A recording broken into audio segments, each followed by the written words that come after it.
Just put a poll up. Feel free to, I'm very curious of the results because I know 80% of my viewership are atheists. Maybe it's lower than that. At least 70%. And I bet you there's a lot of atheists who are not going to vote always okay, but I'm curious. So that's why I put the poll up. Welcome, if you're new here, especially Togborn, welcome to you the most because you're the most important person here. In fact, I remember you, Togborn. Aren't you the guy who, back in the 80s, you were a fighter pilot?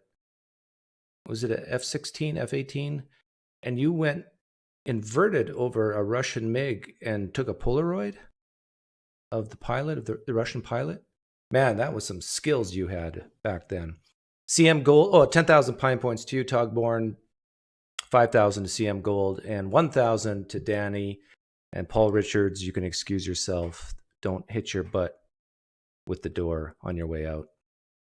I'm going to play this video about abortion from Dr. Sean McDowell. It just started. It's a premiere. So I haven't watched it before. I'm very curious what he's going to say. That's classified, says Oak River. Yeah, I guess I shouldn't have outed Togborn like that. I'm so curious about... I gotta look. I know it's early. We don't have 100 votes yet. But I'm just so curious. What is it?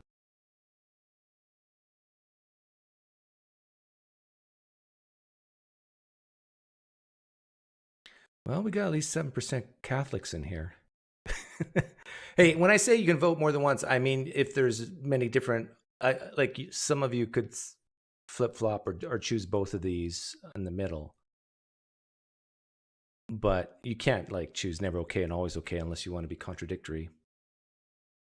42% says it's always okay. That's shocking to me. I'm going to change your minds today. I will. For the people who say it's always okay to abort, I'm going to cause trauma in you today and change your mind. And for those of you who say it's never okay, I think I can convince you too.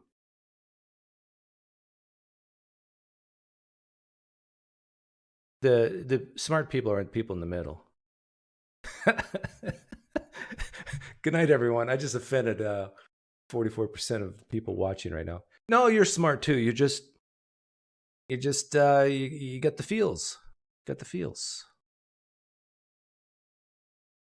Okay, so here we go. I'm going to leave the poll up because I'm going to get over. Let's get up to 200 votes, at least. For those of you who said it's never okay, I think my strategy and the strategy of any person who's talking to a person about this is to say, okay. I know, Josh, you're in here, right? And you said it's never okay. You were very emphatic. I would say, okay. It's never okay to abort, but it's more okay to abort, let's say, a 6-week fetus than me. I mean, than to kill me. Why did I put it on myself? Because I'm a father who has to support 2 kids, teenagers. I have a wife. I pay taxes. I paid a lot of taxes last year.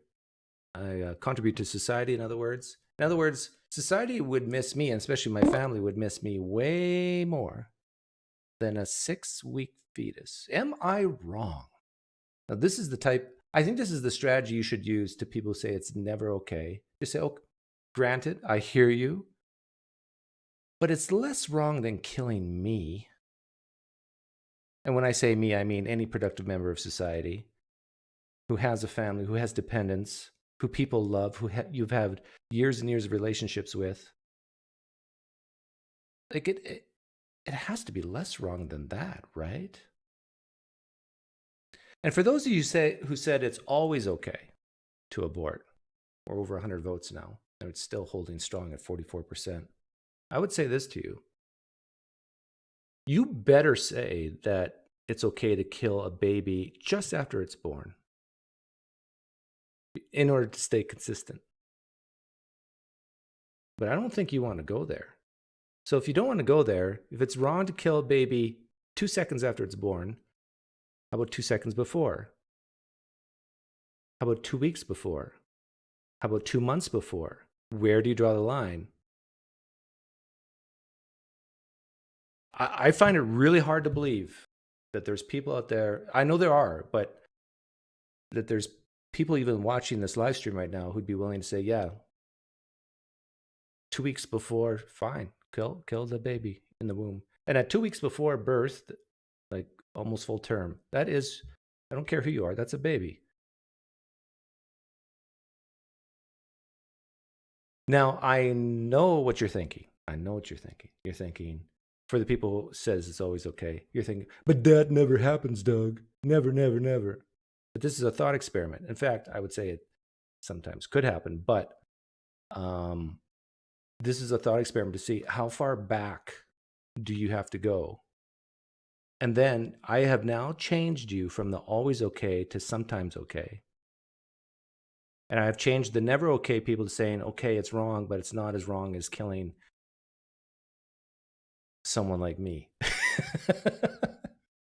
So I've done my job, right? The two extremes, the never okay and always okay, I think I've done my job. They're both obliterated. Someone is waiting for to talk to me, and I know who it is. I haven't looked, but I'm 90% confident it's Josh. Oh, he's gone. Okay.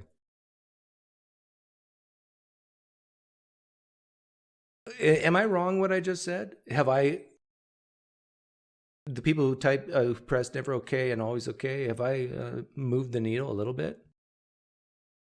Yeah, well, I purposely made it vague okay because you can think of it ethically, morally, and legally, right? But it's up to you. I mean, from your own personal moral intuitions or moral whatever you want to call it.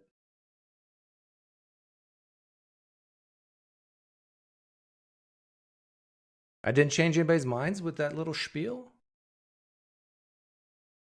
Come on. That was incredibly reasonable. You know, I'll even open up to atheists who want to come in and disagree with me. And I'll ask you but be prepared. I'm going to ask you point blank, is it okay to kill a baby 2 seconds after it's born? And if you say no, I tell you, you're in trouble. If you say yes, you're in trouble. Because you really look like a schmuck. Well, that's the problem, Nathan. It's a sliding scale, right? There's no, but I think the key here is, I think a lot of the reason why people say it's always okay is because, well, you can come on and say, you can tell me, you didn't address deformities. Of course, like it's way better to kill someone deformed than me. I could be a high priest in the Old Testament. No skin problems. My limbs are in proportion. No deformities in me. Oh yeah, I'm sure we're going to get into that, Nick. Nicodemus. I haven't played this yet, but I bet you he's going to say it. Well, do you want to listen? Doug doesn't understand bodily autonomy. Hey, I will even go, I will really peeve some people off in here. After a certain point in the pregnancy, there's a battle of rights between the woman and the baby who, you know, wants to abort. That it's not a clear cut, oh, the woman has the right and that's it, end of story. Sorry. I'm sounding like I'm peeving off everybody now. Even the Catholics hate me after this. But you look at polls, like I think the poll that I'm bringing up is a little more skewed. But if you look at polls, I looked at one a long time ago, but there's very few people who say it's always okay, and there's very few people say it's never okay. So the people who chose those two here, you are in the minority, I think.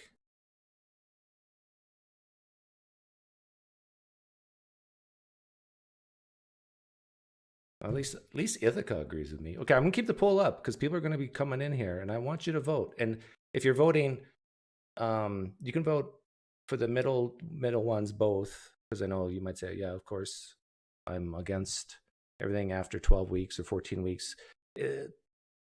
That's the gist of it.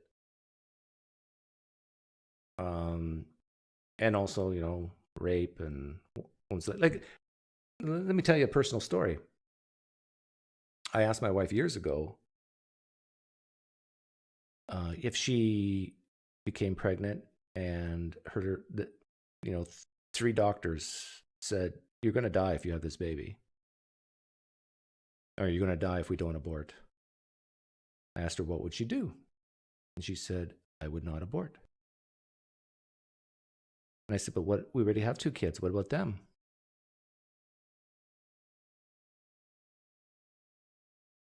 Like, it's very, I left it at that, but to me, that's selfish. And my wife has had a hysterectomy since then. So it's purely a hypothetical. But any woman out there who would give her life for her babies, and she already has kids, I mean, for her fetus or whatever, and she already has kids, you are selfish. I'm causing trauma here. You're selfish that you're willing to give up your life when you have dependents. You have a husband, and you're willing to, no.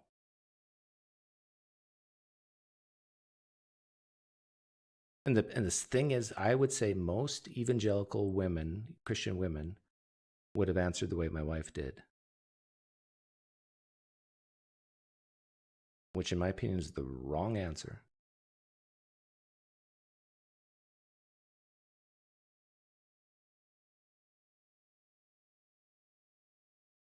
See, now the people who said it's always okay, they're agreeing with me now. They're like, okay, I kind of like Doug now again. Okay, Sean McDowell, changed my mind.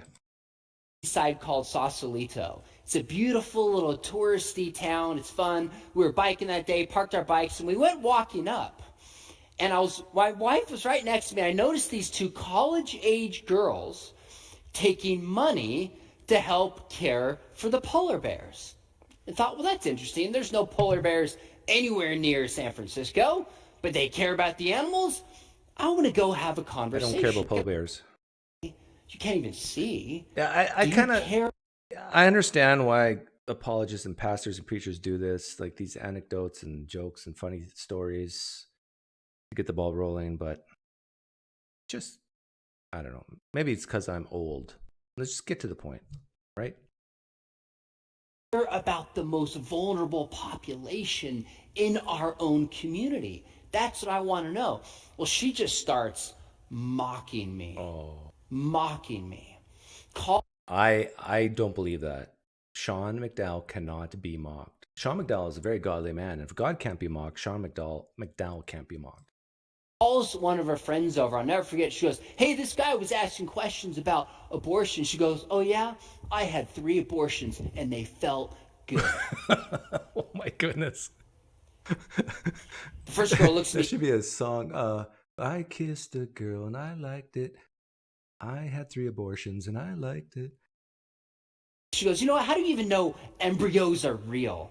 I mean, do you have one inside of you? I said, how do you know polar bears are real? Do you have one inside of you? I actually think sarcasm is the 6th love language. Hey, that's what I have. There is a time and a place to call somebody out on their response. But I tell you, why do I bring this up? When we talk about the issue of pro-life and pro-choice and abortion, this is a sensitive, heated topic, isn't it? Not for me. It's politically based. It's personal, it's experiential, it's moral. All of us have different experiences in greater degree with this. So First Church of the Eye. Good observation. What is the deal with that shirt? And doesn't Mike Winger have the same shirt? Hang on a second.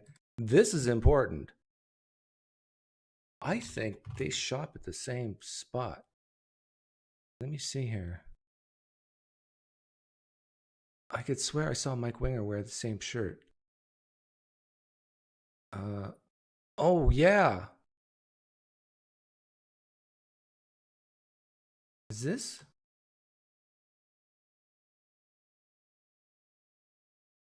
What is it with apologists in these type of shirts?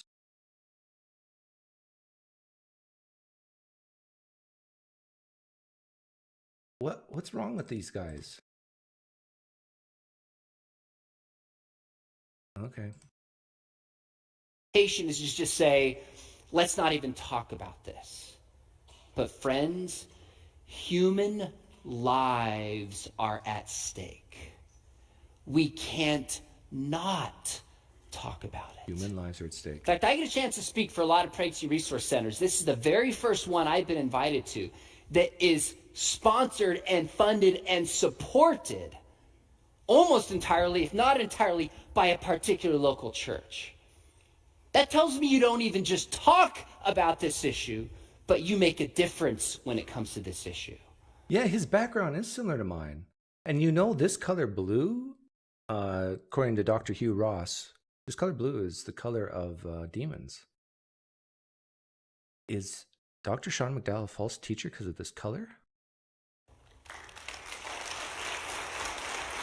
Why are they clapping? I missed something. So you might want to know where I stand on this issue. So it might surprise you that they would bring in a speaker like me because I'm actually pro-choice. I'm pro-choice. Yeah, I think a woman should get to make the most important choices in her life, like the rest of us should. So when it comes to abortion, I am pro-choice if God says so. The unborn is not human. Oh, come on. So if you get impregnated by an alien, then it's okay to abort. That's what he just said. Alien fetuses, babies in the womb, okay to abort, humans not. Why are humans so special and not aliens? Aren't aliens created in the image of God too? I mean, at least created by God? See, a woman should be able to choose where she lives, like the rest of us, her career, like the rest of us. But our choices... Whoa, look at those shoes. Oh, too many donations. Aren't those expensive shoes? Someone who's a shoe freak, tell me how much do those shoes cost? Are and should be limited when they directly affect the life of another human being. You see, when it comes to almost any ethical issue, you could talk about immigration, you could talk about euthanasia, gun control, race. In one sense, it almost always funnels down to one key question. What's that? One key question. So what is that question when it comes to abortion? What is it? What's the heart of the question? Tell me. Well, this comes from a mentor of one of mine, Scott Klusendorf, gave me this illustration. I think it's beautiful. So I want you to imagine with me that after the service, before the football games, you go home and you decide to do the dishes. Now, for some of you, this is going to take a lot of imagination. Not me. I do the dishes. I do most of the laundry. I cook my own meals. I put the kids to bed. I walk the dog. I'm a good husband. That's why you should not abort me. Dishes, so your back is turned to the rest of the kitchen. And say you have a younger son or daughter, maybe a 5-year-old comes in behind you and says, "Hey, Mommy, Daddy, can I kill this?" Before you say yes or no, what question would you ask? What is it? Exactly. If you turn around, it's a cockroach, you'd be like, yes. If you turn around, it's a little puppy, you'd be like, no, that's messed up. Why would you want to harm a puppy? What about an alien? Come on. If you turn around, the 5-year-old's like, hey, I pulled this infant out of a carriage down the street. Can I kill this? You'd be like, whoa, no. And even though you're only 5, you need serious counseling. Now, why treat a human being different than how you treat a cockroach? The answer is because of what something is. Ooh. But we treat humans terribly at times. We lock them up in cages when they do bad things. How we treat something is dependent upon what Hey, it thanks, is. Hale Sagan. It's why you have no moral obligation to a rock or a cockroach. but you do to a human being, because what a human being is. The heart of the question and the moral debate is, what is the unborn? Yeah, see, this is, and I've said this many times, there are dogs who are more valuable to society than some humans. And I dare any Christian to come on here on Whereby, linked pin, to disagree with that. And when I say more valuable, I mean that if you had to kill one, service dog who helps the blind, or is a firefighter dog, whatever, pulls people out of burning homes, or a serial killer, you have to kill one. Which one are you going to kill? If you say the dog and not the serial killer, something's wrong with you, in my opinion. And I bet you even Sean McDowell, he would hate that type of question. Friends, if the unborn is not human, then no justification is necessary. If the unborn is a member of the human race, then what justification is adequate to take the life of an innocent human being? Okay, innocent human being. I knew that would come up. I've been told that none of us are innocent. His version of Christianity, I'm quite sure he would say that nobody's innocent. And there's many examples in the Bible when you talk about the Canaanites, the kids that were ordered to be slaughtered by God. And you say, well, that's not right, because those are innocent children. No one's innocent, Doug. You hear the double standard here? See, some of you might be thinking, this is a political issue. Why are we talking about this in church? It's not at heart, it's a political issue. Do you know why Christians should care about this? Because the Bible says that all of us, and all in the Greek means all. Hebrew. Actually, the Hebrew. All of us are made in the image of God. Male. Okay. It's wrong because all of us are made in the image of God. Why? Well, so what? What does the fact that we're in the image of God, why does that make it more important or more serious? Explain this to me. Female, rich, poor, black, white, young, old, in the womb, out of the womb. All human beings bear the mark of the divine and have value because of the kind. Okay, if all humans have value, can we not rank values? Don't tell me for 1 second all humans are valued equally. And I would almost say in any sense of the word value. For any sense you could bring up, I could probably find a counterexample of where, like, the closest you can get is maybe under the rights of the United States Constitution, we're all valued equally. No. You have to be 18 to vote, for example. No, 20. Is it 18, right, in the U.S. to vote? So we expect some maturity to happen first before you have you get the right to vote, the opportunity to vote.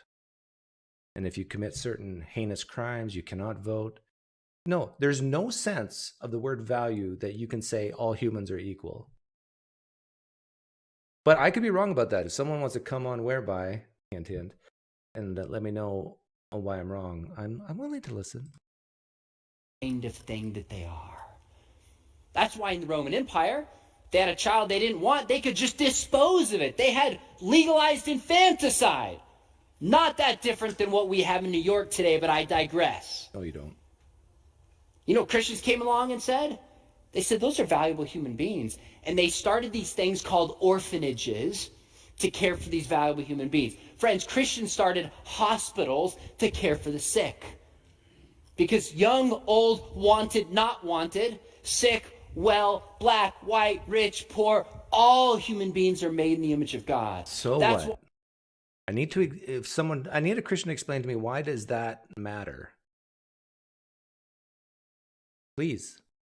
Why, yes, some bad things have been done in the name of Christians, and we should own those and we should mourn those. But the greatest act of justice has been done by Christians who say all lives matter, and we will fight for those who cannot fight for themselves. Yeah, that makes you feel good, but not all lives matter equally. And again, I'll give that example of a father, a mother of children. If their lives were gone, that will cause more pain and suffering than if a 2-week fetus, do you even call it a fetus at 2 weeks, is extinguished. If you had to choose one, which one would you choose?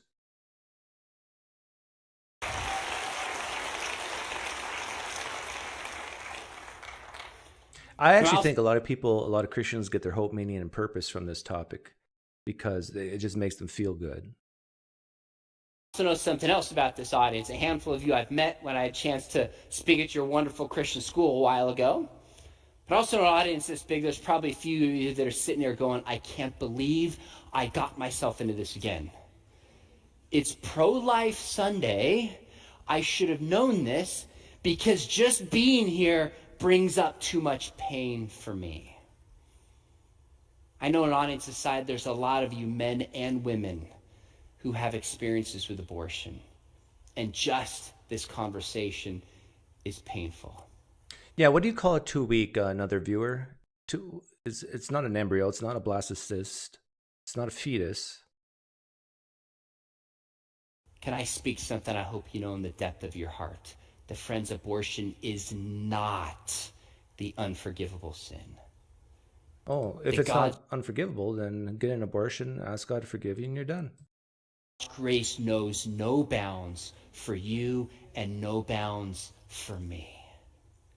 God loves you. Oh, I know why nobody's calling in is because the thing is hidden, right? Let me, but I want to leave the poll up, but I've been told it covers it up, the link. So every so often I'll do this. No, it's not a zygote, is it? No. And wants you to experience the freedom of that burden being lifted from you.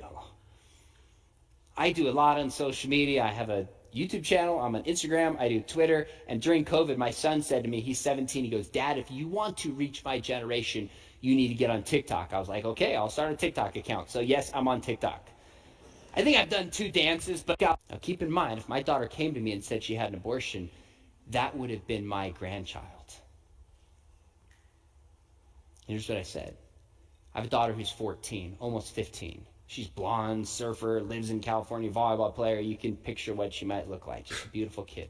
If she came to me and said she had abortion, I would look at her and I would say, you know I love you. Thank you for having the courage to tell me. I'd wrap my arms around her and I would cry with her and say, we're going to see this through together. If you have an experience with abortion, that's what your Heavenly Father wants to do with you. He wants to look at you and say, you are the beloved. I forgive you. I love you. And you know one thing amazing about the For Her Pregnancy Resource Centers? They have a lot of pretty amazing resources they offer to the community. By the way, when I got on their website yesterday, checking it out, one of the things that I noticed, by the way, Planned Parenthood will charge for abortion because it's largely about money. What the Pregnancy Resource Center offers is free because it's about loving women and loving the unborn. What did he say is free? So that they offer counseling for post-abortion. If adoption was free, that would be a good start to help lower abortions. I can't encourage you strong enough to go in there if you have an experience with this.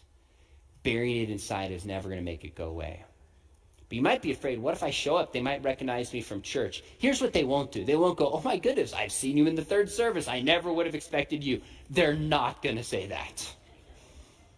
What they're going to say is, praise Jesus, and we rejoice that you are in a position to experience the freedom and the grace and the love that God has for you. Okay, so here's my question for Sean McDowell, if he ever hears this.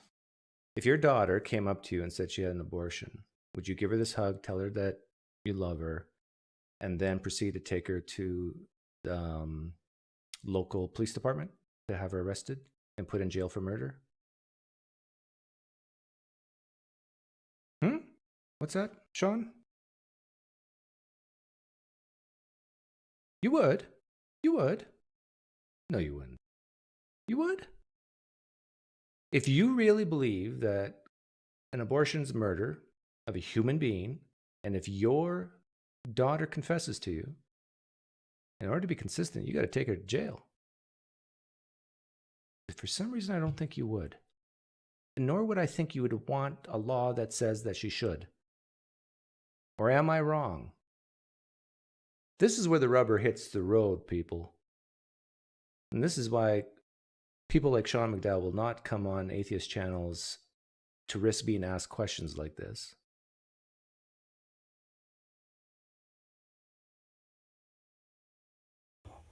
Friends, please don't let your past determine your future. With that said, in the time that we have coming up, we're going to take to heart 1 Peter 3:15. It says, sanctify Christ as Lord in your heart. Always be ready with an answer for the hope within. Give it with gentleness and give it with respect. Peter says to be ready with an answer for the hope within. So how can we be ready to give an answer for why we believe in life? And hopefully I wonder if he's going to go into the Old Testament here. Right? Place your bets. Like, is he going to try to explain why the Old Testament's different? The killing of babies, pregnant women. Like, abortion is okay as long as God does it. Like, that's basically what he should admit. If you didn't understand that, ask somebody over 30. I make my students memorize this. It's simple, and it's intuitive, and it's powerful. Step number 1, the unborn is alive.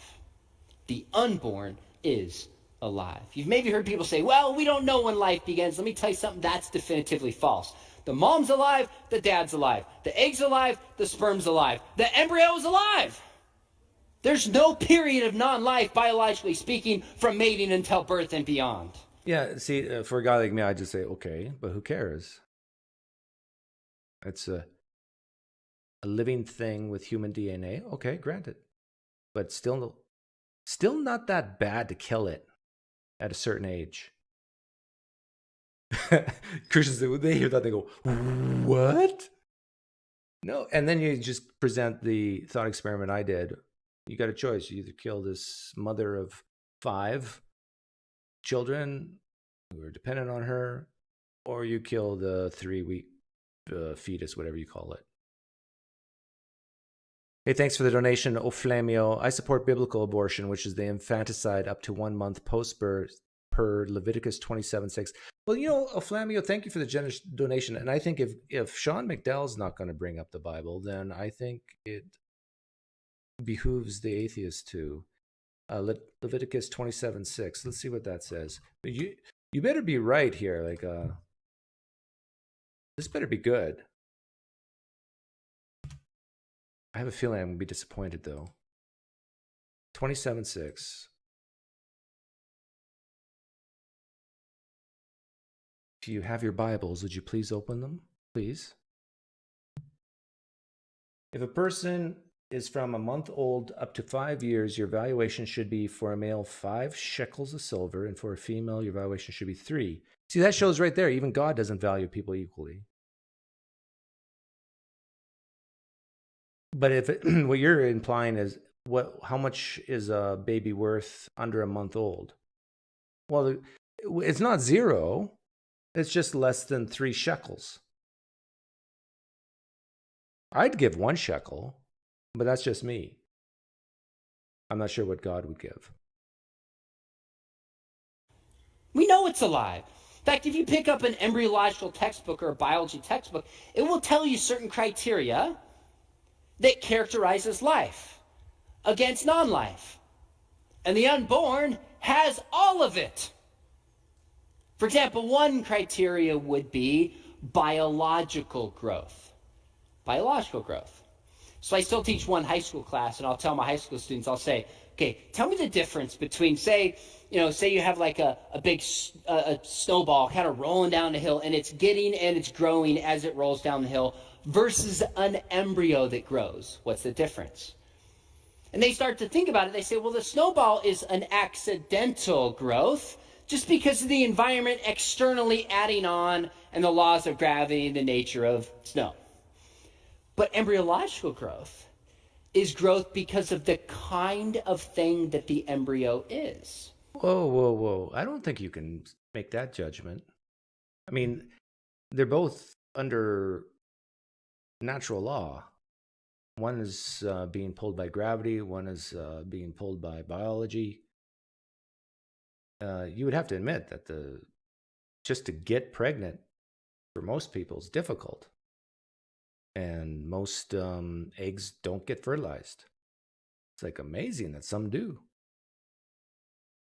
If it has the right environment and nourishment, it's meant and orchestrated towards. Yeah, I'm familiar with Numbers 5:19. That's the abortion, the famous abortion scripture. Numbers 5:19. This is the one that James White freaked out when I brought it up on a challenge I had. Yeah. God said that if a man suspects his wife's cheating on him, take the wife to the priest, make her drink the special water, and then she has to say whether or not she's pregnant or not, or slept with this other man or not. And if she lies after she drinks the water, the womb of her will fall out, and if she's pregnant, that baby will die. True story. That's what God said. That's the penalty. God threatens women in the Old Testament.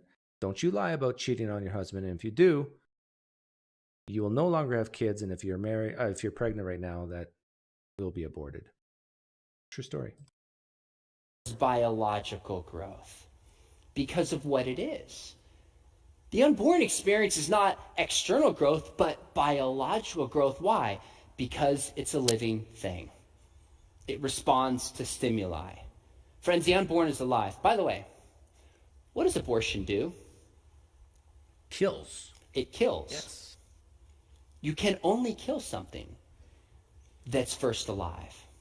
Yeah, but so what? Not all killing's wrong. Right, Sean? Sean, is all killing wrong? You'd have to say no, right? That's the correct answer. There is no debate that the unborn is alive. But you'll still hear people say things like, well, we don't know. Let's just imagine we didn't know.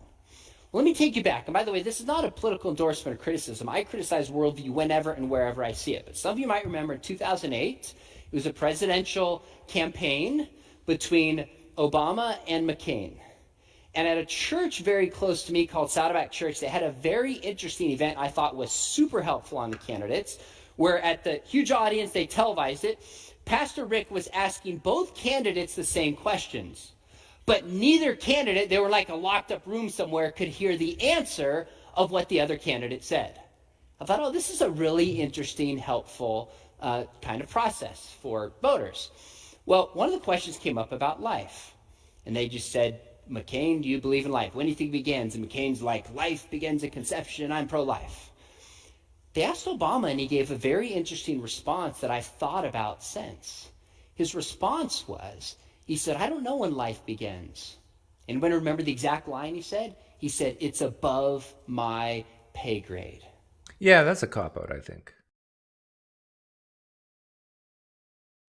When cells can divide and multiply, you can say it's life.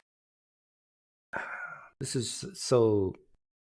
Like, I can grant a guy like Sean McDowell everything he desires and wants. Yep, it's a life. Yep, it's human life. Still doesn't mean that it's that bad to kill it. It isn't that bad. In fact, it's great if they're going to go to heaven. Now, that's a very interesting response. In other words, he was saying, I'm not sure when life begins. I can't make that call. Well, let's imagine that he's right, that we don't know. What if he was right that we didn't know when life began? Yeah, this is all stupid. I mean, if this is how people who are pro-choice kind of argue like whether it's life or not. That's stupid. Just grant the pro-life person their arguments and just say it's not that bad though. I'm seriously, an embryo going down the drain is not that bad. Use the phrase, it's less wrong than killing Sean. It's way less wrong. You could even grant to them it's okay, it's wrong. It's a little wrong, but it's not that bad. It's like taking a pen from an office. Oh, man. I tell you, the Christians are freaking out right now. The burden of proof is always on the life taker, not the one who protects life. One of the few presidents who actually wrote a book while sitting as president was Ronald Reagan. He wrote a book in 1980. How many of you know this book? I'm curious, by show of hands. That's incredible. A sitting president wrote a book in 1980. You know why? Because the secular press didn't want to talk about it, didn't want to make you aware of it. You know what it was called? Abortion and the Conscience of a Nation. 6 to 7 years after Roe versus Wade. You know what he said in there? He said, if we didn't know when life begins, he goes, that means we protect life. He said, for example, what if we come across a body laying on the floor and we're not sure if it's alive or if it's dead? Do we go ahead and bury it? No. If there's a chance of life, you protect it. You only bury it if you 100% know that there's no life. And people make that mistake, actually. Can you imagine? There's probably people who have been buried alive. Oof. So friends, even if we didn't know when life began, we should still err on the side of protecting it because we might take life. But in fact, we do know that the unborn is alive. Step number 1. Step number 2. Yeah, okay. Step number 1 is irrelevant. We kill live things all the time. The unborn is separate from the mother. So step 1, the unborn is alive. Number 2, the unborn is separate from the mother. Separate but dependent, so I'm not sure where he's going with this. What do I mean by this? You might be thinking, okay, wait a minute. The unborn is attached to the mom. It's dependent upon the mom. It's inside the mom. That's true. But I mean, it's a separate... Yeah, good example, Chris. Caroline. So cancer is life? Yeah, cancer is life too. We kill cancer with chemotherapy, radiation. Some alive things we kill. Organism from the mother. It's a distinct biological organism. And in all states, you should know this. Why? Because at week 6, roughly, the unborn has its own heartbeat. Yeah, I don't care. Why? The real question is it sentient? Can it feel pain? And at 6 weeks, it can't. Quite sure of that. Someone can fact check me. Heartbeat because it's a distinct organism. It can have its own blood type. It can have a distinct biological sex in 50% of the cases from the mother. The mom and dad are of mixed race. It might have a different skin color than the mother. It has its... That I don't believe. All babies in the womb are purple. Am I wrong? Purple pinkish color? Its own unique DNA fingerprint from the moment of conception, distinct from the mother. So yes, the unborn is inside the mom. It's distinct from, and it's dependent upon the mom, but it is a separate biological organism from the mother. It's a distinct organism. So maybe you've heard somebody say something like this: a woman has a right to do whatever she wants to with her body. This is called the bodily autonomy argument. So let's just think about it. Let me say it again. I want you to think, is this true? Are you ready? I'm going to read it. You can tell me if this is true or not. A woman has a right to do whatever she wants to with her own body. That's false, isn't it? Does that mean like she can choose not to get a vaccine? Oh, finally someone calls in. Hey, Chris, can you hear me? Hi, Chris. I can't hear you.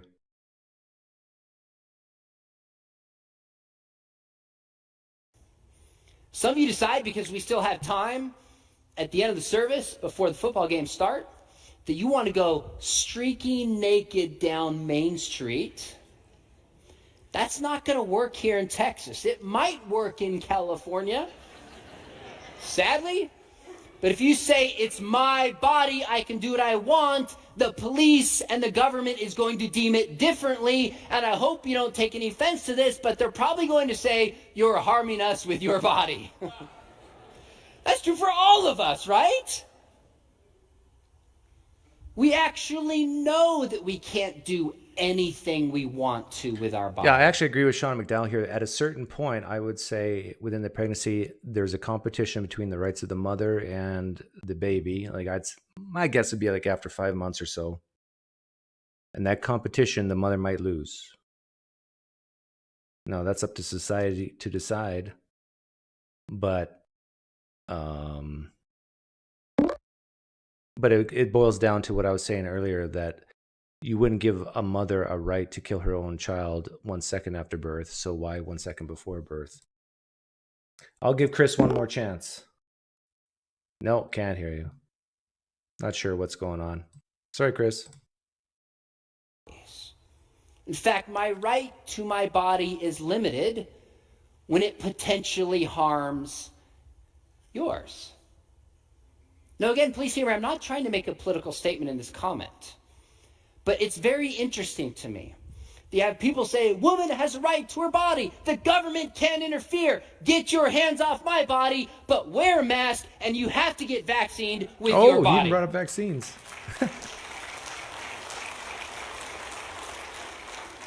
And don't mishear me. I'm not making a comment about whether you should wear a mask or get vaccinated. That's not my point. I'm talking about the logic. People say bodily autonomy here, but then they don't apply it there. You can't have it both ways. I agree with Sean McDowell 100% on this point.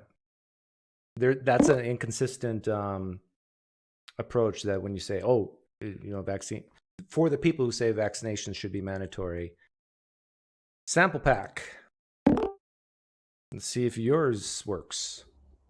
Hey, yeah, I can hear you. Excellent. Hey, I don't have too much to say. I was just going to say that I feel like, the trolley problem? Yeah. So I feel like if you did a trolley problem with 1,000 fetuses and one toddler, I feel like no matter who you pick, they're always going to save the toddler. Yeah, exactly. And this is similar to that thought experiment with the in vitro fertilization clinic. Have you heard that one? No. So basically, you ask a guy like Sean McDowell, you got an in vitro fertilization clinic, it's on fire, there's 1,000 embryos on the counter in test tubes, and there's one toddler crying in the corner. You can only save either the 1,000 embryos or the toddler. Who do you save? Most Christians, whether they like it or not, are going to say, whether they like it or not to themselves, they're going to say the toddler. So they do value one toddler over 1,000 embryos. Yeah. And that's that. So why don't you think the mother should be able to kill the child like 1 second after birth? That's my own personal moral intuitions that I feel, it makes me feel really icky at that point. I can't defend any other than to say that. But I do think that the longer the time goes, and definitely after sentience, and then the longer time goes, by killing that baby, you will cause more pain and suffering, because there's a bonding that goes on. Just the fact that you can see the face, like the fact that the technology has gotten so great that you can at 5 months, 6 months, see the fetus actually almost wave at you, say, "Hey, I'm in here." Well, who cares? I mean, it's not like. Well, no. It's not speak English. It's not going to tell you. Well, granted, who cares? But the thing is that is what triggers our moral intuitions better than anything else. Like Sean McDowell could shut up with every argument he has, and just show a 5 or 6 month video of baby in the womb, and just say, "Look, do you want to kill this? Yes or no?" That's all he has to do. Yeah, that's the best argument against the pro choice people. Yeah, I mean, I think that you should be able to, but I think that more or less you should be able to get to the You should be able to stop it earlier also. Yeah, exactly. I have to me for someone to say it's wrong to throw an embryo down the sink. I mean, that's just ludicrous to me. Right. And I can't help but think you can only have a religious doctrine backing you up to say it's wrong. Like you can't. You can say sure, you can say it's wrong, but it'd be as wrong, almost as wrong as I don't know, killing that cockroach you mentioned. Like, Right, or a fly, like a fruit fly. yeah, and there's some people who say it is wrong to kill a cockroach and a fruit fly. So Yeah, like, but yeah, it just seems like you said, there just needs to be some like moral or religious backing to it because like I don't get this. Maybe it's just me personally, but I don't get the sense that we should just value life like automatically, like like just because something is living, yeah, who well, you're cares? preaching to the choir. That's what I've been saying forever. Yeah, but when it becomes like self-aware and has like volitions and desires, where then I think the arguments start to become Yeah, a lot yeah. stronger, right? Like I guess it's kind of like a T-jump consent sort of thing, like because the baby can't even consent, like then I don't care about killing it. But once it could consent to its life or death, then I Well, have now more. you're talking. It's okay to kill babies up to age 2, 1. I actually kind of think so. Really? Yeah, I was one of the always Well, you're people. consistent. Like to me, Yeah, if you and you asked for you're it. probably like I do think if you're going to be, I mean, wow, you're consistent. I think that the other options clearly should be available. Like I'm not saying like don't like prohibit adoption, we'll just kill them instead. I'm not saying that, but So if there was a law uh, or legislation that was to become law that says killing infants up to 1 year old, you would be okay with it? I lean towards yes, and not just for consistency, but That yeah. doesn't make you feel icky at all? I'm relatively antinatalist, so like But some of them are cute, cuter yeah, than but like dogs. you can have others, more will be produced, you know. It's not like we're You better not be cutting vegan. off the If offer. you're vegan, We're I'm cutting going off. to lose all respect for you. Oh no, I'm not vegan. Okay. Oh, are you saying we should eat them? We should. Well, it seems like a waste of good meat. No, I mean, Yeah. I know you were going with the all meat diet before, but I mean, I didn't know I that just can't go there. necessarily. Um, Yeah, it probably helps that you are a parent, yeah. so that you like experienced it more. But like I've got a couple friends that have small children. Like I could see not wanting that child But what if it's a for much really longer. cute and really quiet, never like colicky or cries? You still like, Then you just wait an hour and it'll start crying. and that will help you get the gumption to kill it. Oh my. Yeah. Oh no, Uh, I think you represent less than 1% of the population. Probably, but I think that there could be more of us that are just afraid to admit it. No, I'm the type of guy who would admit it if I. But to me, and I can't. Well, I'm not saying that you're not, but I'm saying that there are Yeah. other people out there that like, it's like it's not proper to say like, oh yeah, let's kill children, up to 2 years old. But like that would go bad in society, and I think people are afraid to admit it, right? Hmm. Yeah, everything in my moral intuitions would scream that's bad. But I couldn't give you a strong argument why you're wrong. I mean, it's just I think a lot of times our moral intuitions are like that. We just and maybe you're right Yeah, because I'm a father and I've seen 1 year olds that I want to keep. right. I mean, I think 2 years old. I think children are still pretty smart for at 2 years old. So I think it's probably closer to like 1 year old to me. That would be the limit. So it's But about the intelligence. no, it's about like their own like volition for life, I guess, right? So if a 21-year-old person who's in good physical health but mentally they just want to die, they're suicidal, they say, "Hey, sample pack, can you kill me, please? I don't have my programming, my evolutionary programming won't let me kill myself." Yeah, I mean, I don't think I'd like to pull the trigger myself, but like they could do it themselves, like. Yeah. Well, maybe, But but you could pull the you know, trigger on a 1-year-old. Well, if I was the one responsible for it, I guess, yeah. Like it's my 1-year-old, right? Like, but it's not like. Are you saying that the 21-year-old is my child? Actually, yeah, yeah. I wasn't thinking that way, Okay. but let's say it was. Because that makes it more similar. Um, I think that because you can have such more of like a elaborate conversation and you could try to talk them out of it, maybe. But at some point, if they could really convince me that it wasn't worth, continuing on, I might be Dr. Death, Okay. I got someone who wants to come on, and maybe they're a theist. Sure. No Well, worries. thanks for your honesty. I appreciate it. Yeah. Yeah. Talk to you later.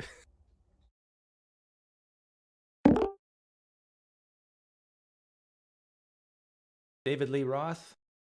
Oh, I know you. You're the troublemaker. Yeah, troublemaker. Yeah. Well, I came in late because I just got back from a meeting. So, but I saw that you were talking about Yeah. abortion, and I just had a question. Like, why do you care? I don't care that much, to be honest. Well, like, I was just kind of bored do you, today, like, and I saw Sean McDowell was having a video on abortion, so I played it.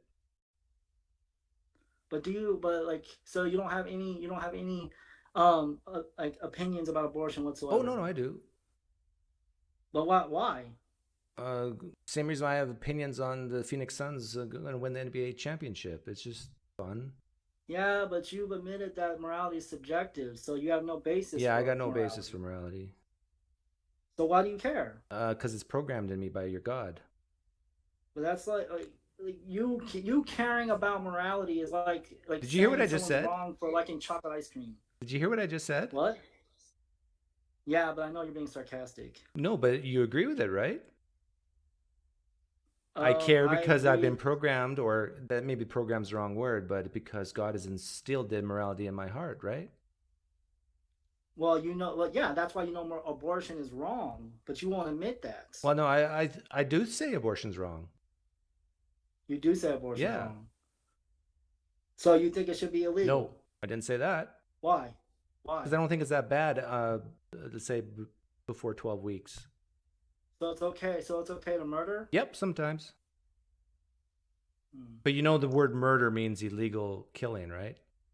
So, but I agreed with you just to make it simple. Murder means intentional killing. Yeah, that's illegal.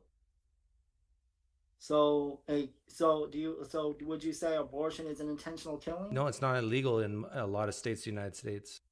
It depends where you are in the world. I'm not talking about illegal. I'm talking about intentional. The word murder has the legality attached to it. You cannot divorce the two.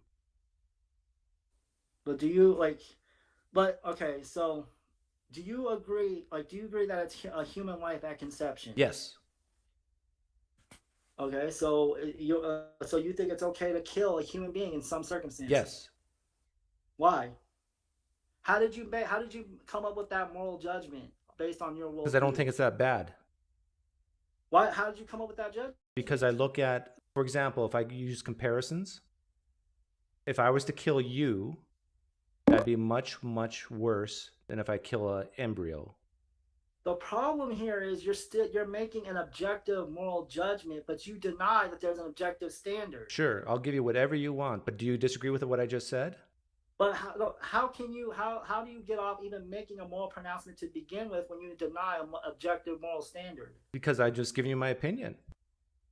But your opinion is worthless. Okay, if my opinion's worthless, then why are you here? It's like saying you like chocolate ice cream and I'm wrong for liking vanilla ice cream. Yeah, and I can say you're a bad person for liking vanilla. Everybody knows chocolate's better. Well, I normally use it the other way around because I like chocolate ice cream. Exactly. Nobody likes vanilla. But the point is, your worldview makes morality arbitrary. Okay.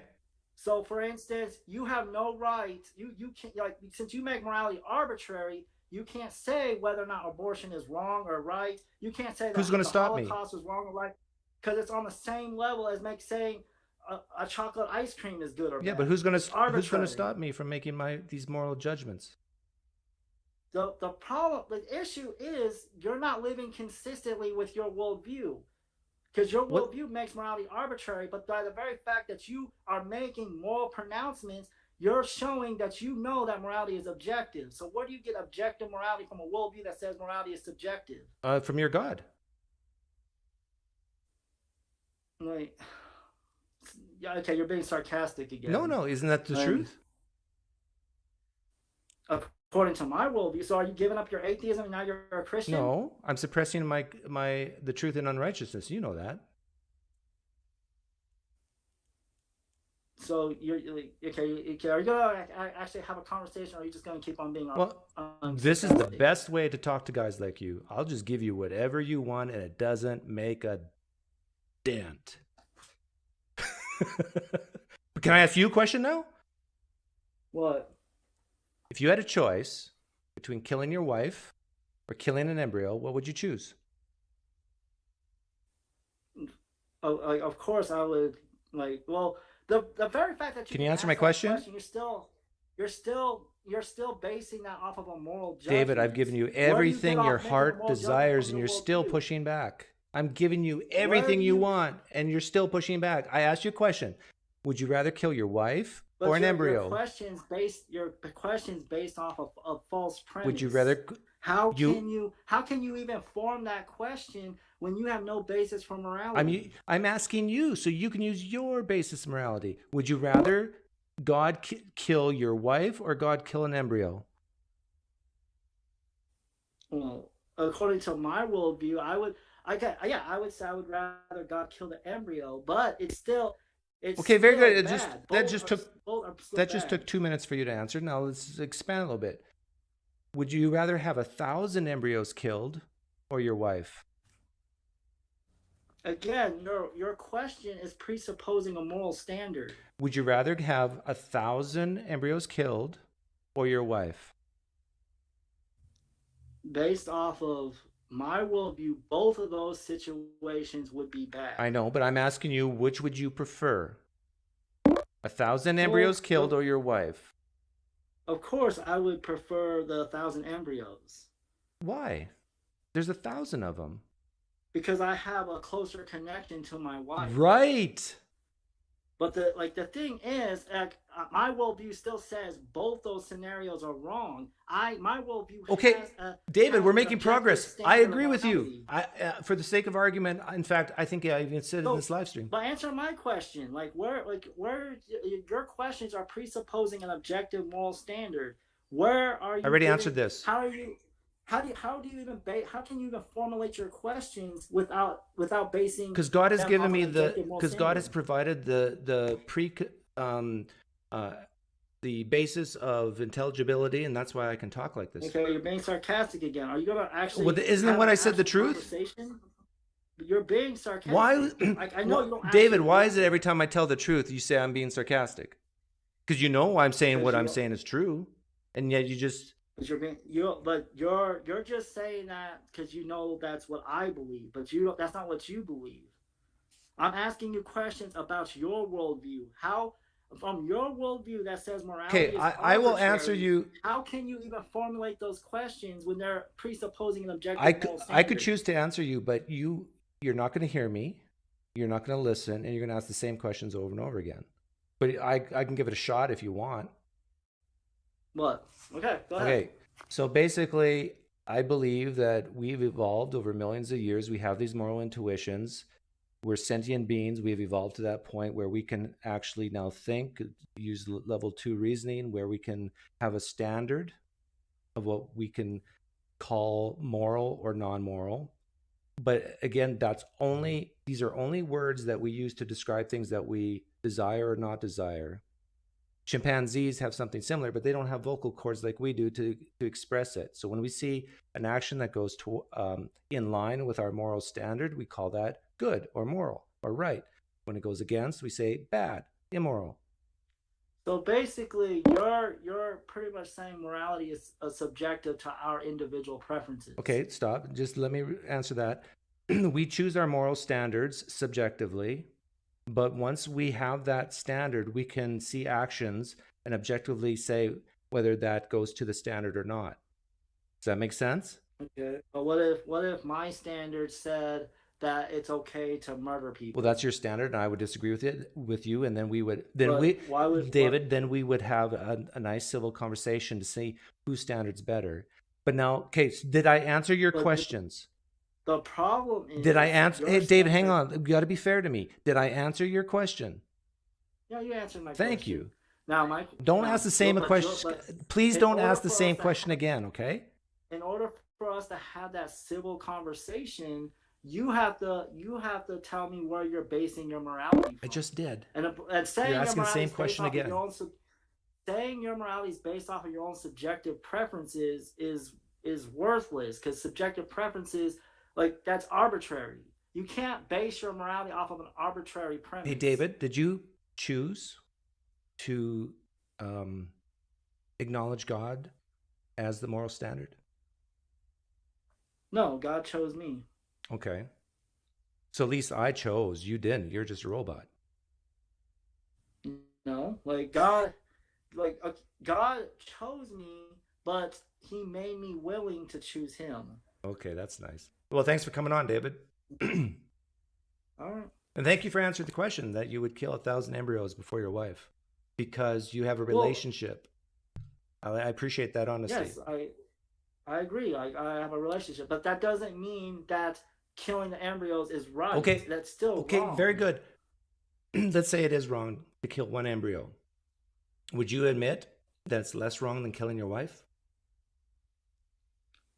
I would say, according to me, yes, it would be wrong. Excellent. According to God, no. You and me are the same. Thanks for coming on. All right. Just press the X and you can leave. Don't make me boot you.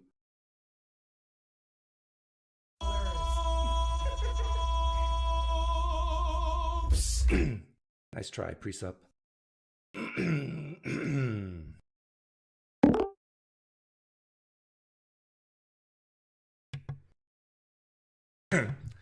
God is making my voice go away.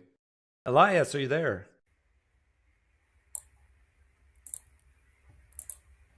Am I in? Yes, you're in. Do you hear me? Yes, I hear you.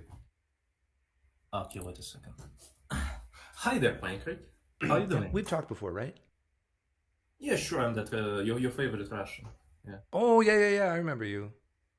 The state of Arizona could wipe Russia out.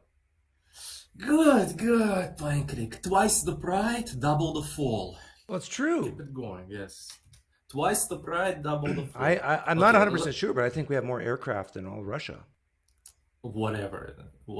Okay, you had a very hostile altercation. And just, I got influence in the state of Arizona. I mean, Ukraine, if you're listening, just say the word and I'll call Arizona to arms here. Couldn't care less. Anyhow, you want to talk about abortion, right? No. Oh, no. Okay. Can I? Well, what do you want to talk about? I want to do a thought experiment. Oh, I like thought experiments. Go ahead. You do? Yeah. Okay. but it's not connected to abortion. That's fine. Okay, that's fine. Okay, imagine that. Imagine a situation. You're in a desert, dehydrated, starving, barely hanging for dear life, and you have a suitcase with $1 million in it. You have no chances for survival on your own, but you see a car moving towards you with one man in it. Now tell me, who do you wish this human to be? Two options: hardcore, convinced atheist. He doesn't believe in meritocratic God, no higher power, no purpose of life, no heaven, no hell, no accountability for your actions after death. Life is meaningless, no reason not to lead a hedonistic lifestyle.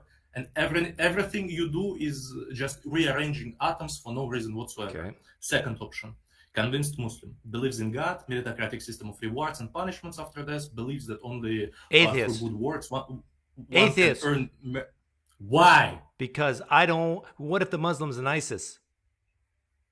Nice what? ISIS. What if the Muslim is a member of ISIS? So what? Where does it say in ISIS that he needs to steal your suitcase? And what if this Muslim says that he's heard from God that I should be killed? Where does it say so? Well, I don't care where it says. What if this Muslim believes it? Well, he's not Muslim then. Oh, okay. So a true Muslim would always take care of me, right? Sure, but he will never steal your suitcase. He will help you out. Well, maybe he will notify the authorities because you kind of sus, you know, you're in the desert with $1 million. Okay, so in this thought experiment, the Muslim never steals my money. I said convinced Muslim. Yes, of course he doesn't. Okay, steal I'll because, choose the you know, Muslim then. Good words. I'll choose the Muslim. Okay, thank you for honesty. So why are you campaigning for atheism then? It's much better for you, even if you're an atheist. It's much better for you to campaign for Islam then. Right? You want to be surrounded by Muslims, not by atheists. Do you think if you're an atheist, you automatically steal things? Why not? Why not? Tell me one reason why atheists should not beat you up and steal your $1 million. Tell me. Well, they could go to jail. You are in a desert. Nobody's gonna find you. The closest living thing is a freaking unholy trinity of rattlesnake, vulture, and a scorpion. In this thought experiment, you are always in the desert? You're in a desert. Yeah, you're in a desert. You are dying. You're about to die. You have like, I don't know, 5 minutes to live, and there is a car. Okay, so you're under the impression that every atheist would kill me? Yes. Okay. Well, good thing I chose the Muslim guy, right? Yeah. So from this, we can deduct that it's much better to be surrounded by Muslims, right, than by atheists. So even if you don't believe that there is God, you want to be surrounded by people who do. Yeah, you're right. If the world was full of Muslims that never murdered, stole, thought they heard from... Well, that's the thought experiments. That's the whole point, right? I said convinced Muslim, not just... Okay, now let me... Can I ask you a thought experiment question? Wait, let's deal with this. I already answered you. I said I chose the Muslim. No. Concede that it's much better to be surrounded by Muslims than by atheists. That's a different... That has nothing to do. No, that has nothing to do with this thought experiment. That has everything. That's nothing to do with it. That's the hope. No, PineCreek. No. I'm not letting you off the hook. No. Concede. Tap out. Actually, I did concede that if every Muslim was perfect and always was empathetic and never committed those crimes, yeah, sure, yeah. Okay, concede that there is a higher chance of an atheist committing a crime than a Muslim committing a crime. No, I didn't say that. Concede that too. But it's true. But it's true. Why wouldn't? Because I could give a scenario of a perfect atheist too, right? The perfect atheist, he just believes that everything is just rearranged atoms, right? So there is no difference. What if they're just so empathetic that they just never ever commit crimes? Why would they be so empathetic? I don't know. It's a mystery, but they are. But they are not. They are. But why? What's the reason? Because of their empathy.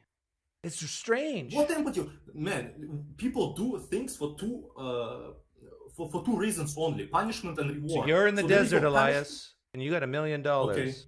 Okay. And a car goes by, and it's an atheist. It's either an atheist who has this perfect sense of empathy, never steals, never lies, or you have a Muslim there's a high chance it's a bad Muslim. I mean, there's bad. What do you mean by bad Muslim? Muslims who kind of believe, but they never practice. You know what I mean? But that's not a Muslim. You're out of Islam if you don't practice. If you don't pray, you're out. Well, they practice some things, but then they have these ideas in their head of how to interpret the Quran. You know, it's definitely wrong to kill an outsider, but this Muslim thinks Allah says it's okay. No, he's not a Muslim then. He's not a Muslim hey. He is not. You notice I didn't say that when you said, well, I didn't push back at all. I entertained your thought experiment. So this is what I'm saying. He calls himself a Muslim. And you can say he's not a true Muslim, but he calls himself a Muslim, but he has acted badly in the past, and there's a high probability he'll act badly again. Do you take the atheist who's perfect and moral because of empathy, or do you... There is no moral atheism. This is my thought experiment. I played along with yours. So who do you choose, the atheist or this bad Muslim? There is no such thing as bad Muslim. See, you don't entertain my hypothetical, but I entertained yours. You just play with definition. Definition of Muslim is the one who submits his will to God. I just played with definitions. How does he submit if he goes against it? I just played with definitions, did I? See, yeah, you did. Some could say you did the same thing. Have a nice day, Elias. This is batting practice.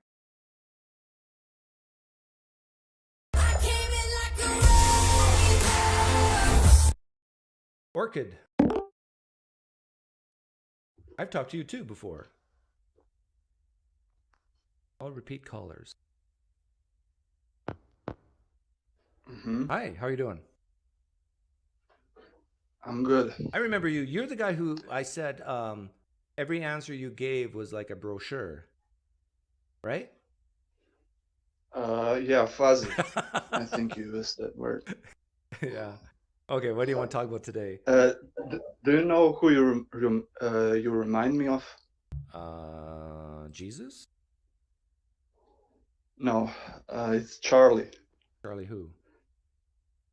from All Dogs Go to Heaven. I've never seen that movie. Let me see. He must be very handsome. It's a dog, but he has he has a similar smile. I have a similar smile to a dog. Is this a cartoon? Yeah. Oh, okay. Hang on 1 second here. I got to do something. This is the final poll results. We have 402 votes on the question of abortion. I just want to screen capture this for posterity. Never okay, 7%. Always okay, 44%. Oh, not good. Okay, anyhow, what do you want to talk about? Well, actually, I have a thought experiment as well. Excellent. I love thought experiments. Go ahead. And this is not mine. It's from Horn. Trent? I know you like Trent him. Horn? Yeah. Oh yeah, we went to separate schools together. Go ahead.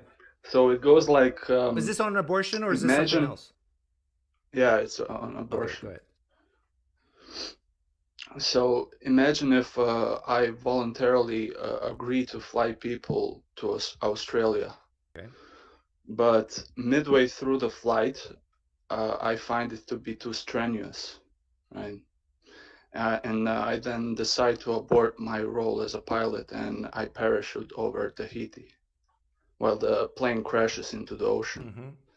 Now, did I return the passengers to a non-flying state, or did I kill the passengers? But you killed them. So I kill human beings, right, whom I put in a needy position, Correct. right? Would you?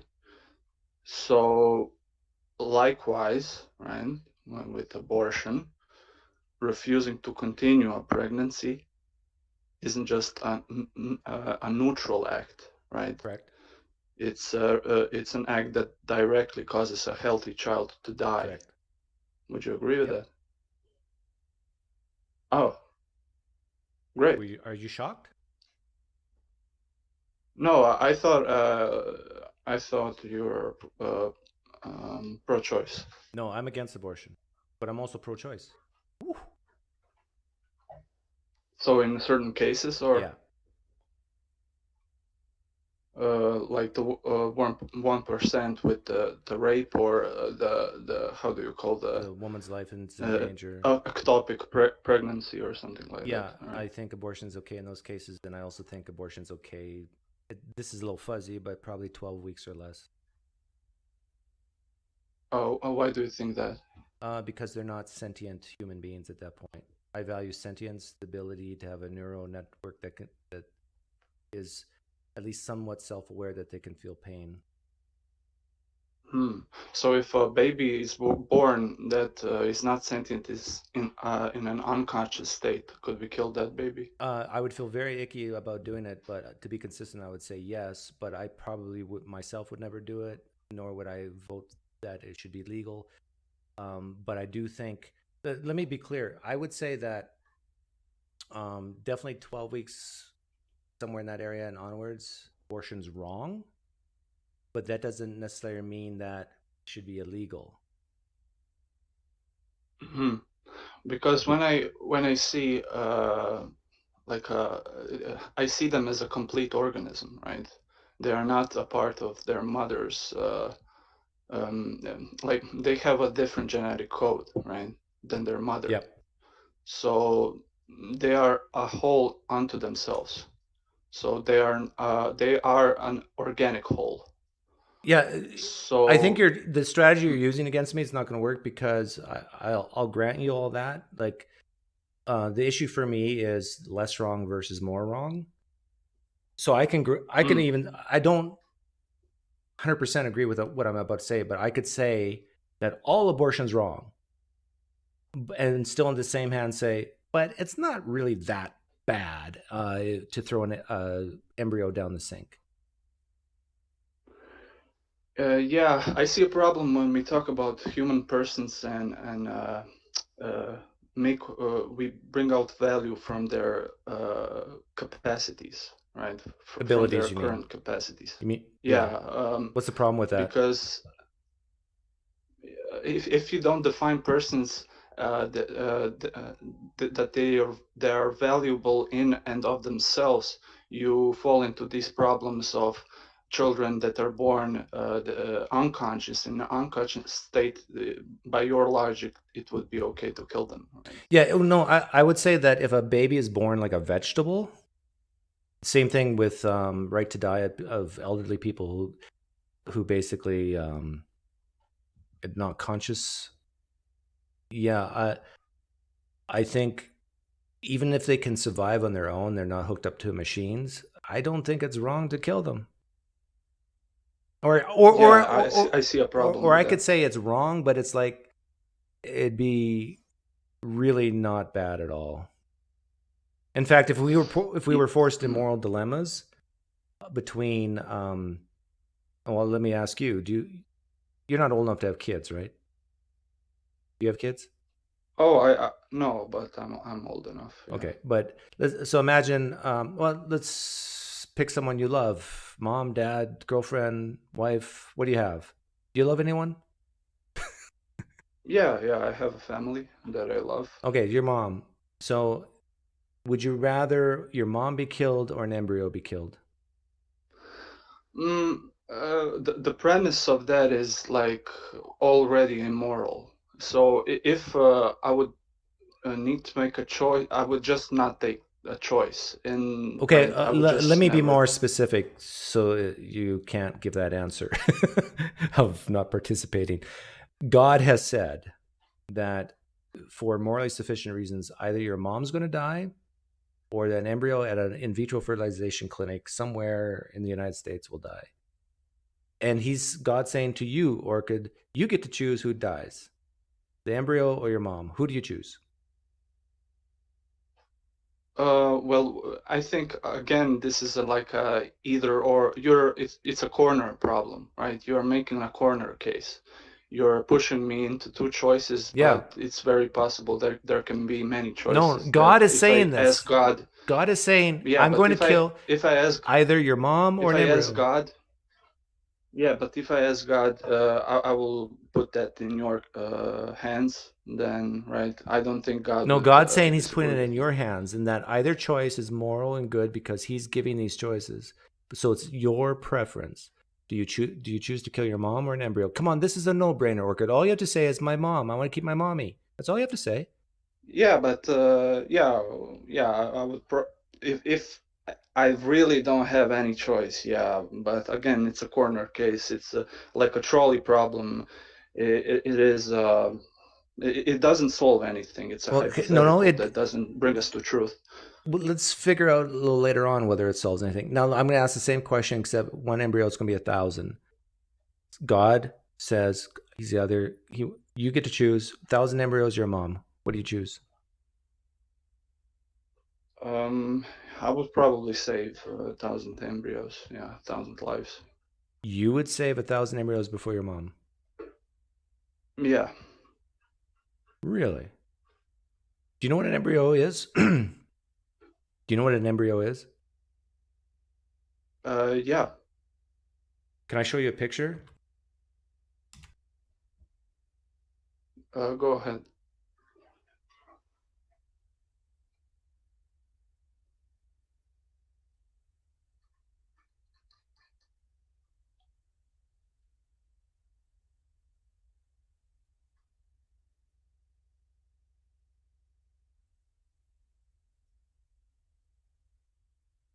You see the day 5? This is day 5. Mm-hmm. You would save 1,000 of these before your mom? These are 1,000 lives. Is that a yes? 1,000 different genetic codes. Yeah. Now, I'm very curious. I appreciate your answer, but are you just saying this because? Well, let me rephrase. What if it was 500? What about 100? What about 50? Again, I What's really your don't mom's think your life? hypothetical bring us to Well, no, because the truth of the matter. this is interesting to me, because when it was one-on-one, you would save your mom over the embryo. Actually, I brought up a picture of a blastocyst, I think. But if it was 2, you would let your mom die now? Because 2 is bigger than 1. Yeah, because 1,000 or 500 lives can probably impact the world much more. My mother has lived her life already in fullest. Oh, so it's because she's I would old. maybe think. You're an ageist. Probably, I would probably rationalize it in a certain way. But I both are terrible. Like both choices are horrible. Would you give up your own life for 2 of these? Yeah, You would? absolutely. Yeah. Really? Yeah. If I had if I had a third option to not choose and then I would die, then I would probably do that. You would give your life for day 5. I would give my life for my mother, definitely. But because no, I know but the my question, life goes on. No, not for your mother. Would you give your life for 2 5-day blastocysts? My life for 2 embryos. Yeah, or blastocysts. Would you? I don't know. I'm not too sure. If I'm really pressed, maybe. Why are you hesitating? Because isn't 2 better than 1? Yeah. I don't know. It is a difficult question. It's like a trolley problem, but again, I really don't think it brings us to the this is a hypothetical that doesn't bear anything. No, if my mom, my wife, my family, my kid, I would say 1 billion embryos could go down the tubes, down the drain. I wouldn't shed a drop of tear, not one tiniest tear. You know why? Yeah. Can I explain to you why I wouldn't tear up? Because you're selfish. Yeah, I am selfish. I would want my wife to be around over 1 billion blastocysts or embryos, but it's like I have a relationship with my wife. But when you say embryo, you're trying to lessen the punch, but you don't understand that just given the time, this is like 1,000 lives, right? We are talking about 1,000 different genetic potential codes, lives. Yeah. different Well, people. no, you're right. 1,000 lives. Yeah. But so what? We can produce 1,000 more tomorrow. That's just. Am I wrong? I don't know. It sounds wrong because we're behaving like human life is something like an object. I don't know. But it's true what I said. It's more precious than just like thinking. What makes life precious? In such a way. Human life precious. Why is human life precious? I tend to agree with you, but it's eternal. What? It's made in the image of the yeah. mind. See, that's what Sean McDowell. So it's infinite. That's what Sean McDowell said. So, simple question: why does that matter? Why does that matter? Humans are in the image of God? Yeah, they hold certain dignity because they're in the image of God. Yeah. But I am asking, why does that being in the image of God? Why is that important? Because God is a universal being.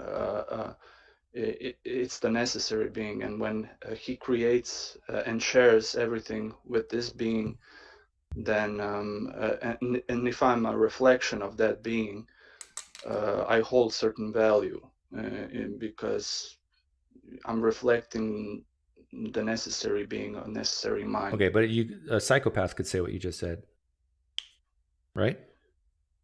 I mean, you can ask questions why, indefinitely. I'm just pointing out facts.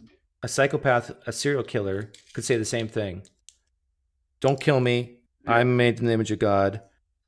Yeah, I would agree with them. I would say that a psychopath is more valuable than a dog, for example. Oh my goodness.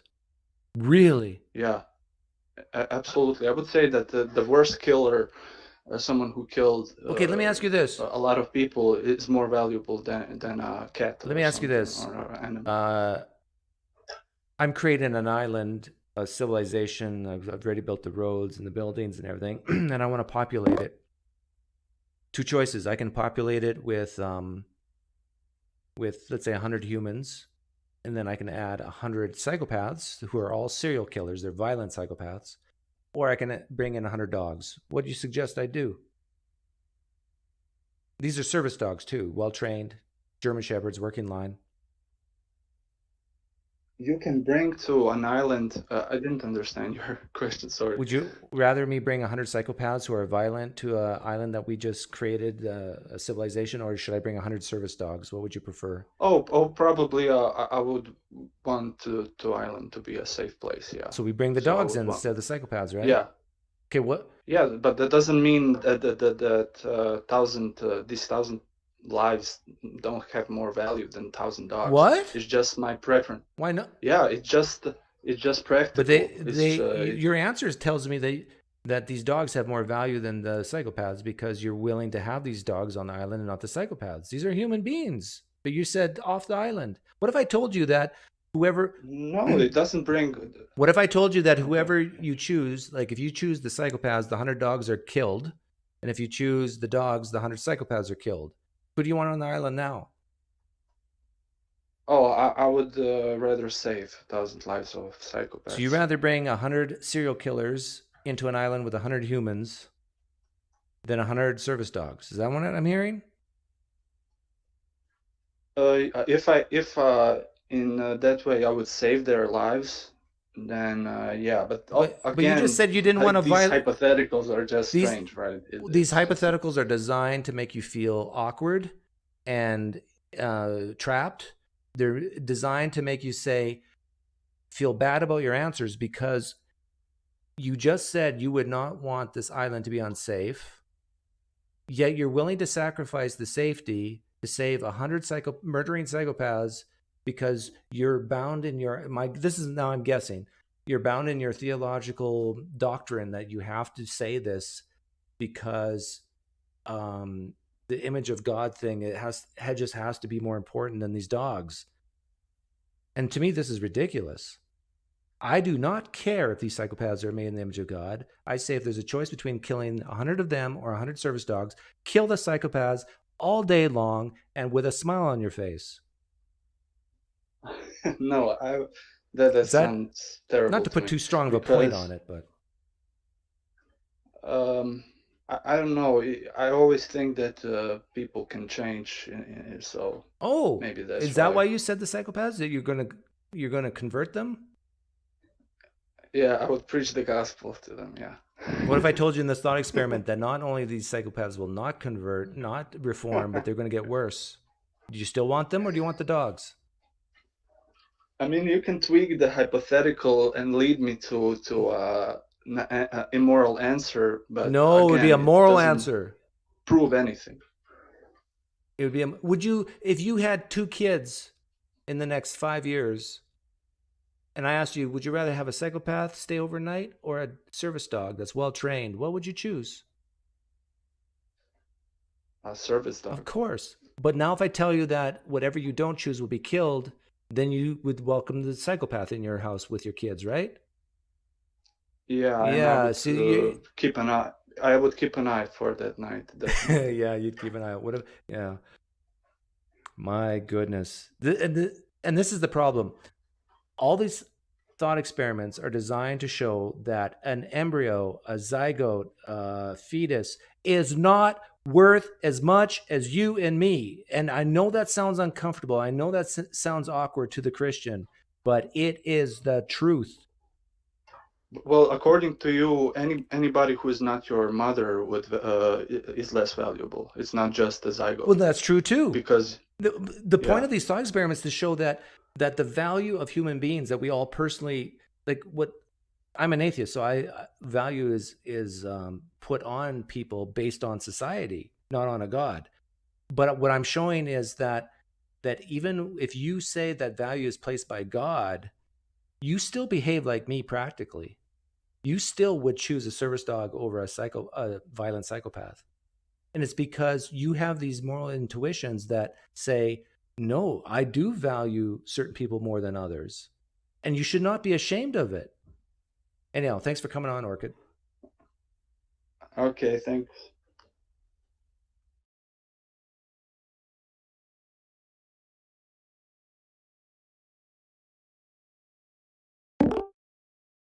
Hey, Michael. How's it going? Good. I'm having fun. Sounds like it. Yeah, sorry, I just had to mute your stream there. I got a quick one for you. Here, let me load it up. I wrote some notes, even though it's quick. Uh-oh, you wrote notes and I hear typing. Yeah, no, it's simple. Quick and easy thought experiment. I think you said something like after 12 weeks, abortion is wrong. Is that correct? Something to that effect? Mm-hmm. But not that bad. I mean, it's a scale. It's a gradient. Right. Well, what if both the mother and the father, what if they were from Saskatchewan? Would it be okay then? No, kill them. That's what I thought. That's all I have. Are you from Saskatchewan? I am. Regina or Saskatoon? Saskatoon. Oh, I've been there. It's a pretty town. It is. It's small. It's quaint. I'm no longer there, but I am from there. So every time you mention it, I feel personally attacked. Oh, okay. No, just kidding. I almost went to the University of Saskatoon. Is it University of Saskatoon? University of Saskatchewan. Saskatchewan. I almost went there for graduate school in chemistry. Was it graduate school or undergraduate? No, it was graduate school. Yeah. But they didn't offer me enough money, so I left.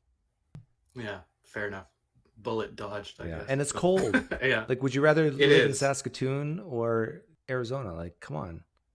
Arizona, absolutely. Yeah, it's not worth the 8 or 9 months of sheer -40. Yeah, no, I agree. So, yeah.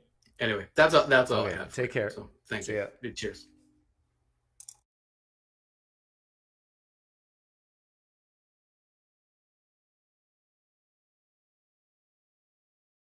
Canada is a hell in itself. 90% of the Canadian population live within 100 miles of the U.S. border. Do you know that?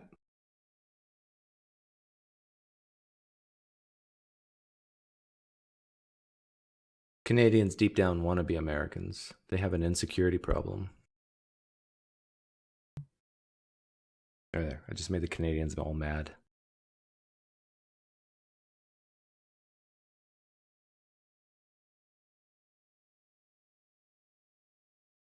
Yeah, this is fun. I find this fun because basically Christians like and Muslims like Elias and David and Christians like David and who was the other guy? Orchid. They just have to say these things. I made in the image of God, so therefore I'm important, and these embryos are important.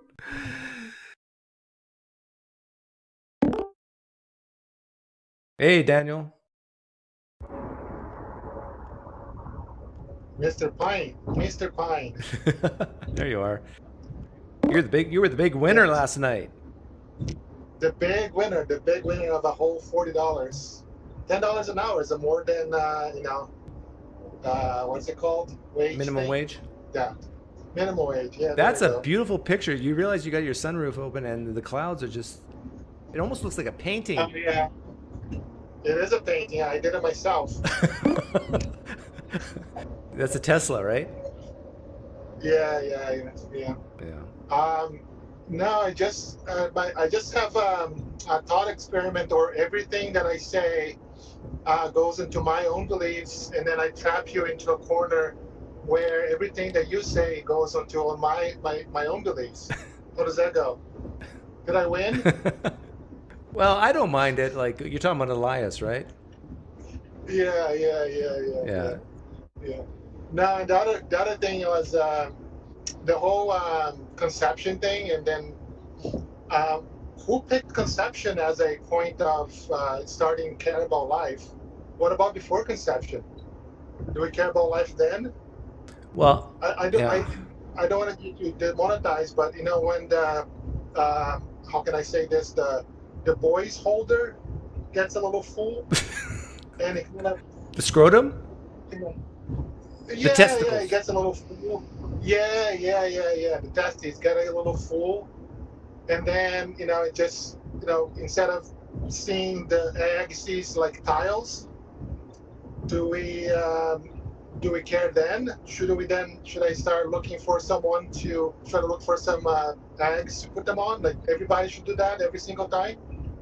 Well, you know, God is omniscient and he knows every sperm that will attach to every egg. And so if you kill that sperm or kill that egg before conception, I think you've done sin. I think you're onto something. Yeah, I'm telling you. Yeah. And I think I need to tell all of the women to stop having their periods too, because there's a lot of egg being wasted too. Yeah, So. and men should stop masturbating. Yeah. Oh, I didn't say that. I just said nobody does that. Oh, you want women to stop menstruating, but men not stop masturbating. Okay. That's a tough request. But anyway, that's all. Okay. That's all. Take care, Daniel. See ya. And I know you love poker. Oh, it's peeping at me. Nolan. That egg before conception. Oh, this guy looks like he's ready to go. He looks like he's a heavy metal singer from the 80s. He doesn't know he's on yet. Maybe he is a heavy metal singer from the 80s. Hey, Nolan, can you hear me? What's your favorite rock song, Nolan? When's the last time you washed your hair, Nolan?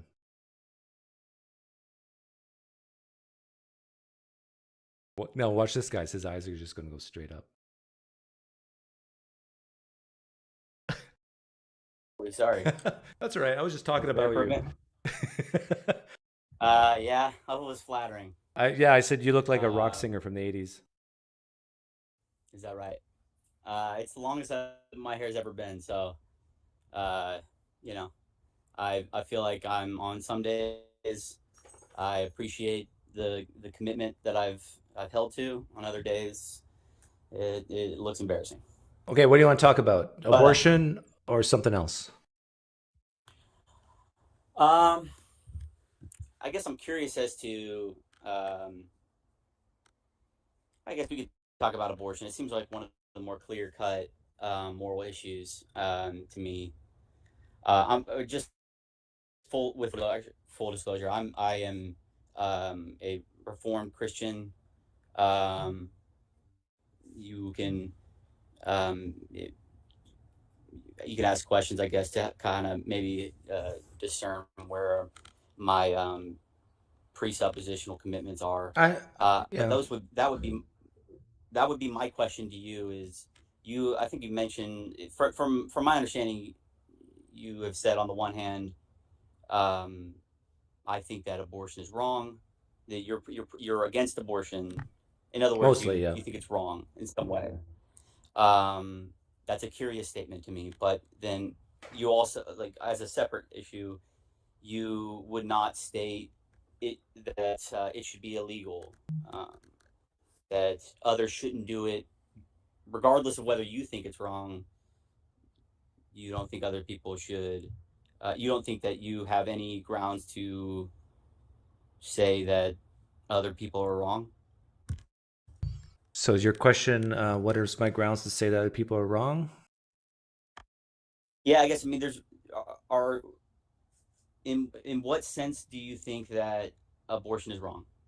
I do think that after a certain period when the unborn has sentience, can feel pain, that it's wrong to kill.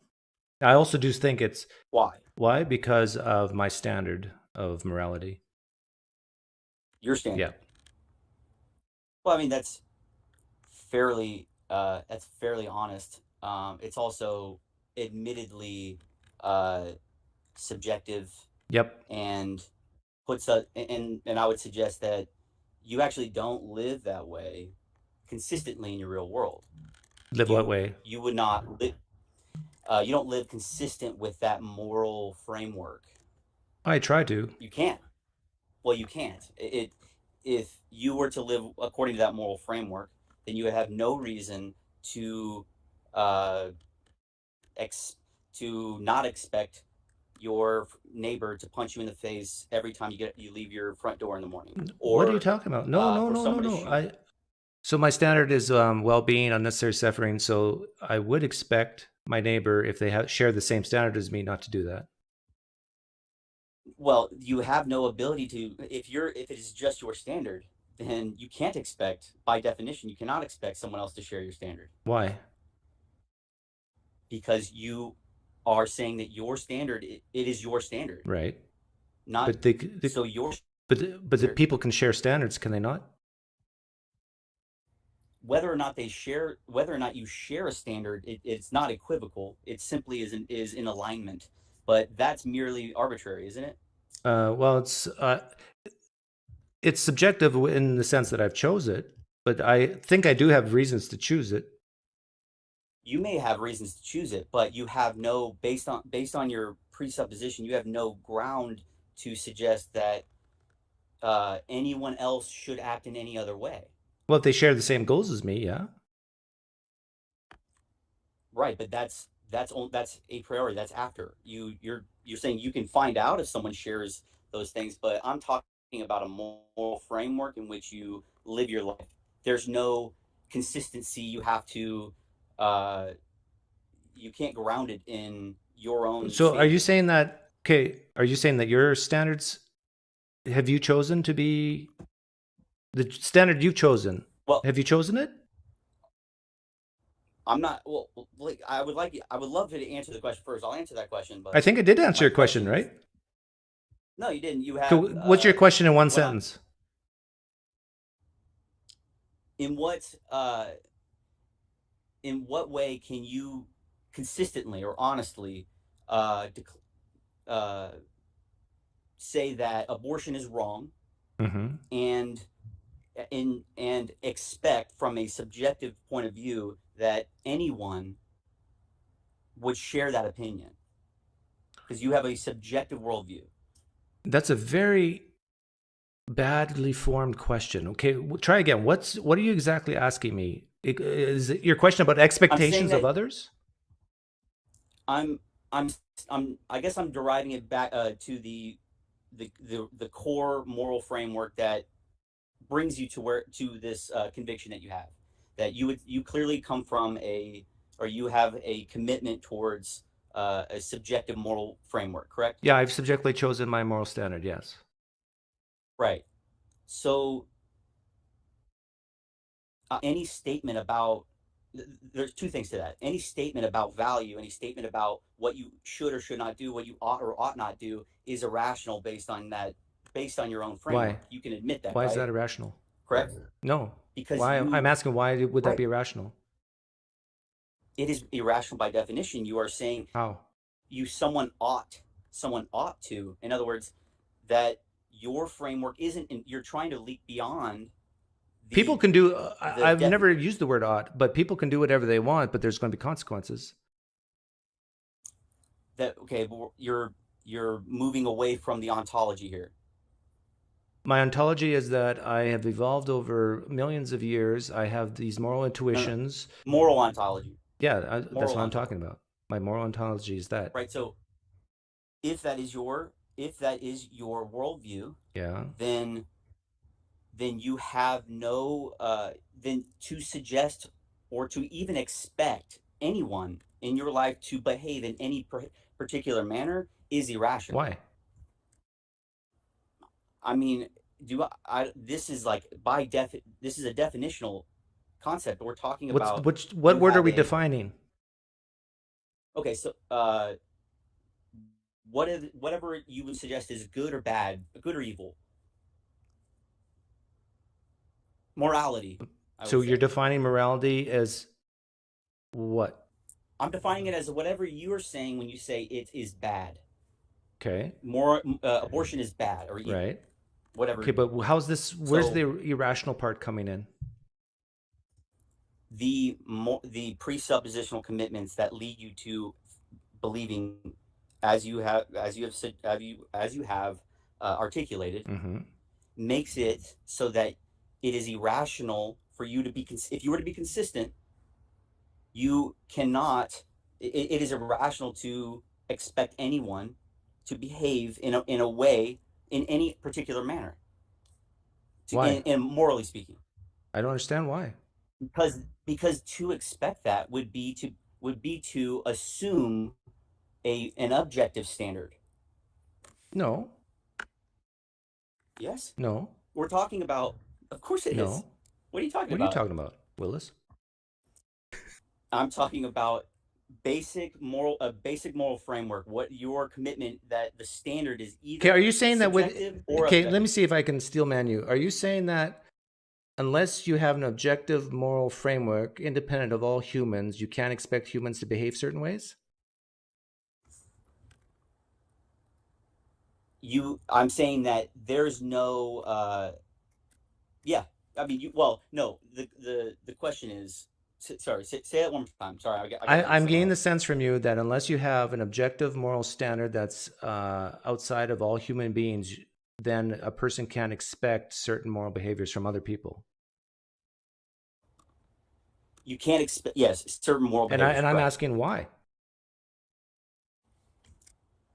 Well, okay, let me rephrase that. Not expect, but suggest that they ought to. Why would that be irrational? That they ought to? Yeah.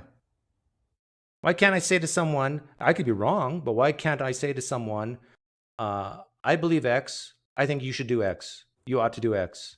It doesn't even matter what X is. But why can't I say that and still be rational? Or why can I say that? Why would it automatically mean I'm irrational if I don't have this? Because if you're saying no, it's not saying you should do it. Okay, let's make a very clear distinction about what is and an ought. So you're saying you're giving an ought statement. Yeah, well, I never brought up a ought, but you did. But sure, okay. Well, I know, but we can use different language, but that is ultimately okay. So you're saying point. Unless you have an ontological is, you can't get an ought. Is that what you're saying? No, that's not my question, or that's not what I'm saying. Okay, then I don't understand you. I'm not exactly sure I'm not exactly sure what you're saying there. But what I'm saying is this conversation is becoming a mess because I'm not sure if you actually know how to articulate what you want to get across. But let me ask you some questions to help. You're stumbling. Hold on. Let's stick to this, please. You're saying some other person. Yeah. That you think that they should live a certain way. You're like, why can't I say that they should live that way? And I can rephrase that to get at what we're talking about. Person X, you ought to live in this way. You ought to do this, or you ought to do that. Can you keep your camera still? You're making me nauseous. Oh, sure. Sorry. That type of a statement or any type of expectation or any type of expectation that is that is something that should happen, or that is something that the other person ought to do, is irrational because your framework is your standard. It's your moral standard. So why you can't expect anyone to that they ought to live by your standard. Okay, you said this. You said the same thing. I think this is the third time now, and I just disagree. So, well, I would say that is. I mean, that is a open and shut book as far as an inconsistency on your end. And you've said this like 3 times in, and I disagree. Okay.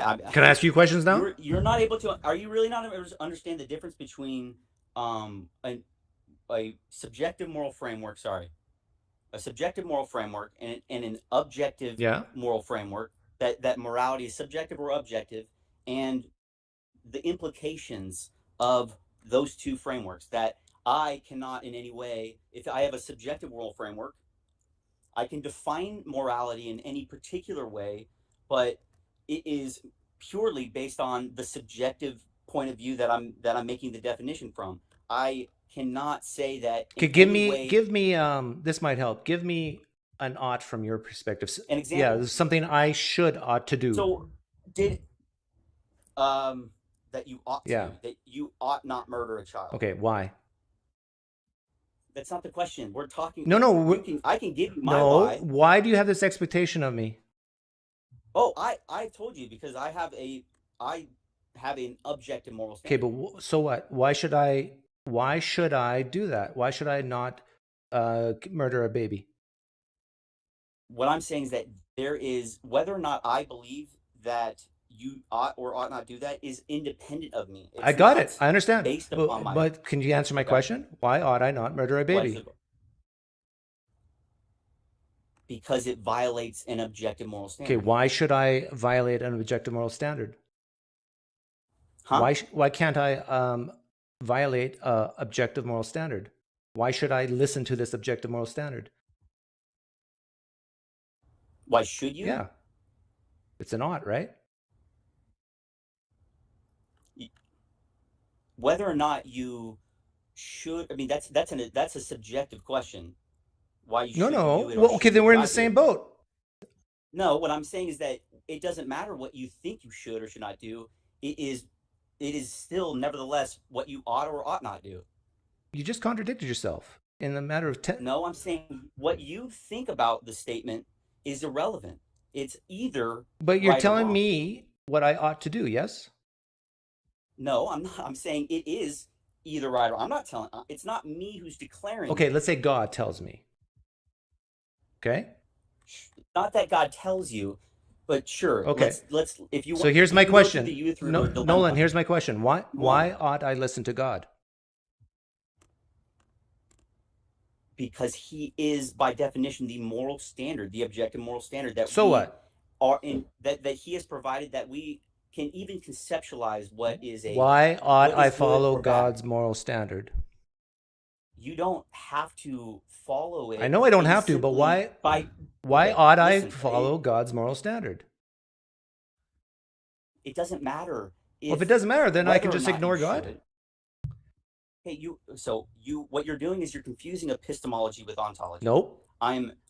Yes, I'm saying that without God, without an objective moral standard, there is no such thing as good or bad. So call it what you will. Okay. It's just illusory. Nolan, I'll give it to you.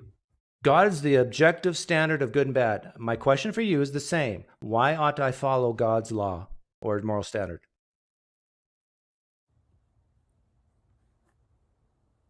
Because, okay, so then the question I have to bring back to you then is, what do you even mean by moral standard then? Because God's moral standard. No, the assumption is that the moral standard defines what we know to be good or bad, or good or evil. So to ask the question, why should I not do evil?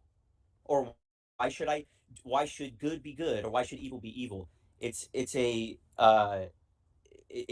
what I'm hearing you say in a very convoluted way is I ought to follow God's law because I just ought to, by definition.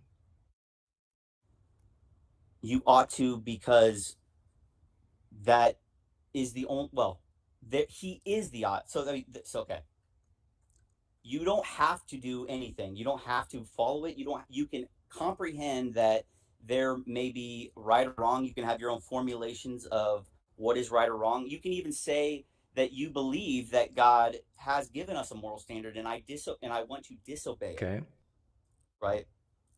So whether or not my point is this: whether or not you ought to obey it. Okay. Now we're getting confused as to why you ought to obey it. I'm saying, why you ought to do anything is because there is the standard. Okay, so I ought to obey God's moral standard because it's there? You ought to obey God's moral standard because it's there. That's not very persuasive. No, that's what I'm just repeating your question back. Well, I'm asking you, why ought I obey God's moral standard? Okay, But that isn't okay. Oh my gosh, this is you're moving away from the question about what is good or bad. Good and bad is defined by God's moral standard. I'm giving that to you. Now my question is, why ought to I obey it? All right, no. Why ought? Because God has created us. So what? I mean, God, He has given us His moral law that there's no other way. I mean, you can disobey it all you want. Okay. I would say that that's foolish. I don't. Why? In what way is foolish? In what way is it foolish? Why is it foolish? Why is it foolish? That's like saying, okay. Just by definition. Say, are you asking me that why I why I think it is a good idea to obey God? Yeah. Is that because in obeying Him, yeah, obeying His word, yeah, as He's given, that leads to life. What kind of life? Eternal life. Ah, there we go. It took a long time to get there. So I ought to obey God's moral standard because if I don't, I won't get eternal life? See, I can answer that question, but do you see how quickly you're running as fast as you can away from the original question? I have illustrated an inconsistency in your worldview. No. You cannot say in any way, shape, or form that anything is or anyone. Nolan, listen to me. I just demonstrated very quickly in a few questions that what it's all about is consequences. No. There are two different concepts here. We can have a discussion about why. I'm pointing out that the ontology does not matter. It's not ontology that you're talking about right now. I know. That's not ontology. I know. I understand that. But I'm saying I'm asking you about ontology. I'm telling you that the ontology of God's moral law is not enough to change people's behaviors. It is the consequences. And for you finally got there and you admit it's about heaven and hell. No. So you're saying, okay, why does that matter though? Why does it matter whether God's moral standard, his objective standard that is necessary for us to make sense of the ideas of good and evil? Why does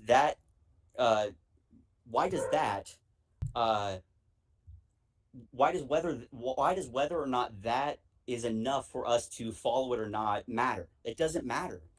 You can disobey and not follow all you want. I'm not arguing whether you should or shouldn't. I'm saying the odds don't matter. No, I'm saying that I'm talking about ontology. You have an. Oh, so we are talking about ontology now. Yes, I don't know if you know what ontology is. Yes. It's the foundation. It's what something is at its core. Yeah, it's nature. Yeah. Yes. Yeah. And so when I say ontology of morality, a moral objectivity, I mean there has to be some standard. There has to be it. You don't have to agree with it. Right. You don't have to follow it, but there has to be that objective standard for there to be any consistent statement or any consistency of moral reasoning. Oh, to say that someone should or should not do something is immediately moving beyond your own subjective bounds, and you're then deferring to an objective right standard. What I did just the 5 minutes ago is I granted you your moral ontology and I asked why should I follow it. Well, it's not about granting me the ontology. I'm asking you ultimately, why are you being inconsistent in your worldview? And I already answered that. I disagree that I am. But it depends what you mean. Like I could say Christians who are presuppositional reformed. See how this is a little bit like you're knocking the this is like I've talked you into the corner of a wall and you won't. No, Nolan. You see the standard and you won't Nolan, go. I've been around presups, Reformed Christians for a long time. Man, I don't know if you have because you're not. And some apologists, you've probably read Bonson, you've probably watched that debate, and you got your kicks out of it, and you think you got this great apologetic that will just show how atheism or whatever naturalism is so bad and a little bit derisive. Well, no, I'm being derisive on purpose, and I'm letting you know that what you think you have, you don't have. Is it? But explain that then. How are you not being inconsistent? I'm open to your reasoning. Explain how I'm not. People. I've explained it. I've articulated. Whether you're a Christian. Hold on. Also, you seem to know what the argument is anyway. So steelman me and explain to me why you're not being inconsistent, because it has been laid out. Okay, I'll steelman you. Yes, you believe that you need to have an objective ontology, a moral standard outside of all humans to say to someone that this is wrong or this is right. And if you don't have this objective moral standard, then you can't really say that this is really wrong or really right. And if you do, you're being inconsistent. Have I steelmanned you? Right. Yeah. Yes. It would be an irrational statement. Okay. You see how quickly I did that? I did that in 30 seconds, and you've been fumbling and bumbling around for like 20 minutes now. No, because you were trying to weasel out, and I'm trying to. No, I'm not trying to weasel out. Yes. So basically, my moral foundation is one where I use something like unnecessary suffering. Well, no. The question was, can you explain why you're not being inconsistent? Because I have a standard, and when I see actions that go against that standard, I can make an objective assessment, saying yes or no. An objective assessment. Yes. So then do you understand how in a sentence you have contradicted yourself completely? Nolan, listen to me. It is my standard, and then I'm saying I can say this is objectively wrong. How? In what objective? No, listen to me, Nolan. Listen to me. I subjectively choose a standard. I subjectively choose a standard of well-being. Okay, you with me? Sure. Now, when I have chosen that standard, and I see an action going against that standard, I can say that that is objectively wrong based on that standard. Now, that standard has been subjectively chosen, but I can subjectively chosen. But when I see it, an action that goes against that standard, it's like saying 3 does not equal 2 because I've defined 2 as 2. Right, but and this is exactly what you do. No, you're living in a world where you can't expect everyone else to think that 3 is... People can do whatever they want. People can choose to disobey my standard, Nolan. Okay, but you are... Okay, but you're still notice what I did there? Away from your... No, you're moving away from the expectation that you can even have anyone to comprehend it. You can hold people to that standard. You can hold people to that standard all you want. It still does not mean that you can therefore say what? That they should hold to that. Sure, standard. I can do it right now. You should too. That's very glib. I appreciate the flippant, but non-remark, saying that you can't rationally say that they ought to do it, even though they ought to by definition, Nolan. Because what the standard is the no. Okay. But do you not see how you're immediately moving beyond your own subjective framework that you've defined? It doesn't matter how consistent you are. Someone else has a different framework. He comes in, he says... They can disobey my standard all they want. That's fine. People have the free will to disobey. Right. So, but you can't say that they're wrong. Sure. Right. You can't say that they're wrong. No, I can. Based on my standard, I can say they're wrong. Okay, I really don't know how to.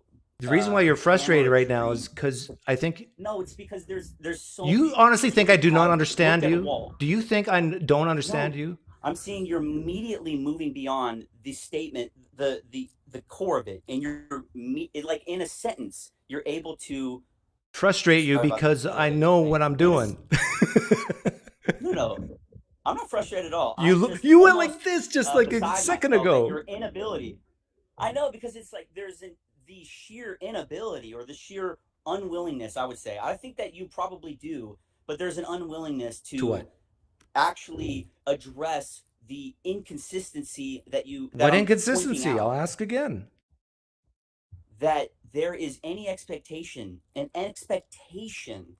I have hopes for mankind that they will embrace my standard of well-being and unnecessary suffering, but people are free to do what they want. There's just consequences. If they want life and life to the full, they should embrace my standard. So I would suggest maybe we don't know what expectation means. That there's any way that they ought to live. Do you know what you know what you apparently looked this up? What is the moral ought? The moral ought is to do what the standard says. To do what the standard says. Is that the best you have? Yeah, that's the best I have. Based on what standard? My standard. That's what. Okay. That the moral ought. So then you don't understand what the moral ought is. You think it's subjective. Yeah. That's what you call an opinion. Oh, is that opinion bad? Yes, but I can say that it is because I have what makes your because it is I appeal to a moral standard. What makes God's opinion better than mine? It's not about whether his opinion is better. It's whether his standard is existent or is there no standard? I'm granting you your God standard exists. So what? Oh my gosh. So okay. My standard exists too. I would love to have this separate conversation, this new conversation that Why is this new? we're now having, because we're moving beyond. Again, we're moving beyond what you're comfortable with. The inconsistency that you won't address, that you won't reflect upon. You got to do better, Nolan. I mean, it's astounding. I do better. See, when you can't articulate the argument and you just say you got to do better, or you're fumbling around, whatever it may be. I mean, my mouth is dry around, but the point has been clearly articulated. And if you're going to resort to ad hominem, I mean, it's disappointing. Ad hominem? Did I offend you in some way?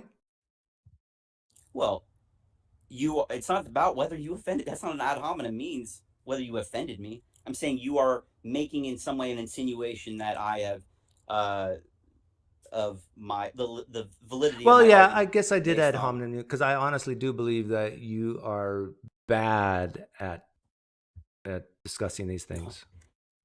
And I say that objectively. Do you? Yeah. Remember, I still appreciate your time. I would like for you to maybe reflect upon the moral ought.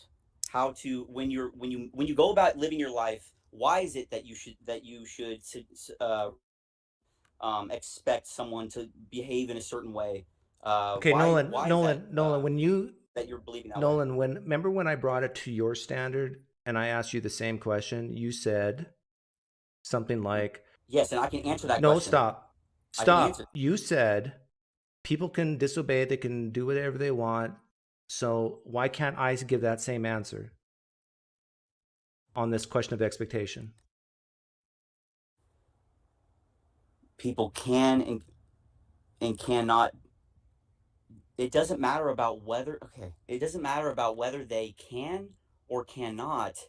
It is whether or not they actually are doing something that is right or wrong based on the standard. Yeah, okay, I agree with that. So, but on your worldview, it by definition cannot be actually right or wrong. Oh, what does actually mean here? Objectively. Ah, okay. So objectively means outside of mankind, right? Yes. Okay. Yes.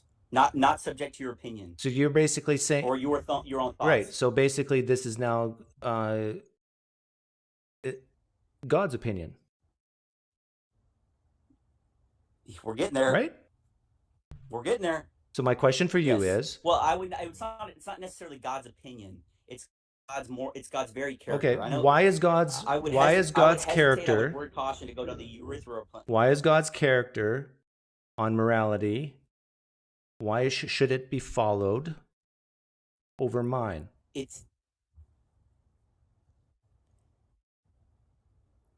not. Okay, how many times do I have to say it is not about whether or not you should follow it?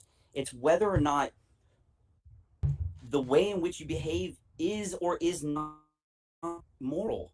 Like I believe that Christopher Hitchens and you and all the like comprehend that certain things are really evil. That Hitler, for example, did evil things. I know that I believe. What? Hang on.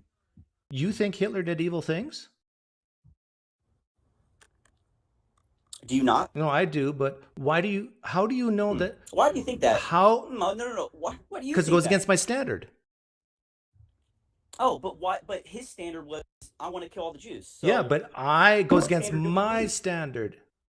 Right. So, but there's no real actual right or wrong Now, why do you think? in your world. Now, why do you think what Hitler did is wrong? Because it violates an objective moral standard. How do you know that? Does it matter? Hang on, I'm going to ask an epistemic question. How do you know that what Hitler did goes against your standard? So to this, I would say I would appeal to the inevitable knowledge, the innate knowledge that we all have about whether or not. So what I'm trying to do is actually illustrate or identify that you do indeed have this same knowledge about what is objectively. Or are you right saying or wrong it just feels wrong? Is that what you're saying? It's not about feeling; it's a knowledge. How did you come to knowledge? And How did you come to the knowledge that what Hitler did was wrong? Let's say killing 20 million Jews. I'm so without. In order to answer that, let me ask you a first No, question. answer my question. How did you come to the knowledge that? How did you come to the knowledge that killing 20 million Jews is wrong? You seem to think that there are nothing that can be known to be objectively true unless it is scientifically proven, right? I'm saying that there are many things that are in our life. There are many things that can be known to be true that are rational. I'm asking how. How did you come to believe? How do you know that it's wrong for what Hitler did was wrong? I know it in the same way that I know that the objective world is real. I can't prove that. Okay, now let me ask you this. What if God, for morally sufficient reasons, wanted 20 million Jews to die? For morally sufficient reasons, he wanted. It would be he could do whatever he wants to do. No. What is true is that if he did that, you would have no grounds to say, oh, he shouldn't have done that. Okay, so how do you know that's not the case, that God wanted 20 million Jews to die for morally sufficient reasons? How do you know that's not the case? How do I know it's not the case? I know that he's the standard for what is right and wrong. But how do you know that what Hitler did was wrong? If God wanted it, it would be right. Well, if God wanted it, it would be right. No, it's not about whether he wants it and that makes it right. He decreed it. It's not about his moral standard is not ultimately rooted in his declaration, but his very character. His character wanted it.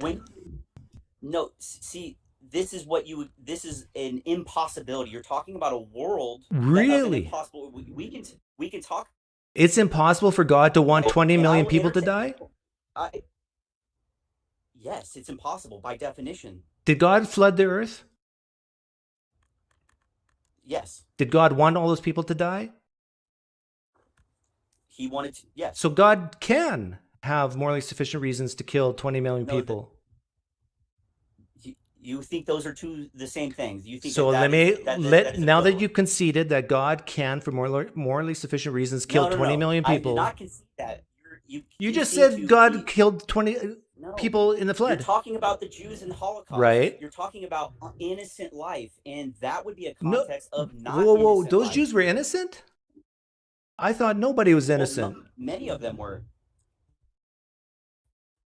In the same way that you should not murder someone, God has commanded that you should not murder someone in the same way. This is not murder. It's not murder if God does it, right? If there are morally sufficient reasons that God has, then what? Then whatever he decides, that is the moral standard. Right. So how do you know God didn't decide? Because it's not because he decides it. I know, but but it's true. It can be true that the killing of the 20 million Jews by Hitler could have been a moral good thing. Yes. It's true. Well, we know. So we know that that was a scenario that is completely different than what we read about in the world pre-flood. I'll ask again. It's possible that God wanted and views what happened to the Jews for morally sufficient reasons as a good moral thing that they died. Yes. There is, it's the way that you phrase questions I have to say it's a bit dishonest, because you make leaps, and It's a very simple question. you don't acknowledge, it's not something, because you don't acknowledge the presupposition in your own question. If God said, if I embrace your worldview, and if God, All right, if God said that this was, if God said this was okay, that he actually wanted this to happen, is it now morally bad what Hitler did? God has morally sufficient reasons for why everything occurs. Now, that is wholly different than saying it's good that it happens. Those are two different statements. You are making an equivalence that they are the same statement. Let me rephrase and be more specific. If God wanted 20 million Jews to die at Hitler's hands, is that morally good? If God truly wanted that?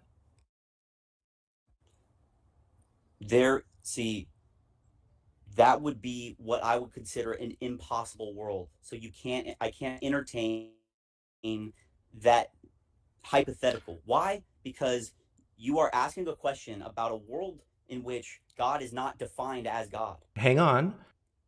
Now, I said for morally sufficient reasons, which you and I might be unaware of. And hasn't God set a precedent in the past of killing millions of people?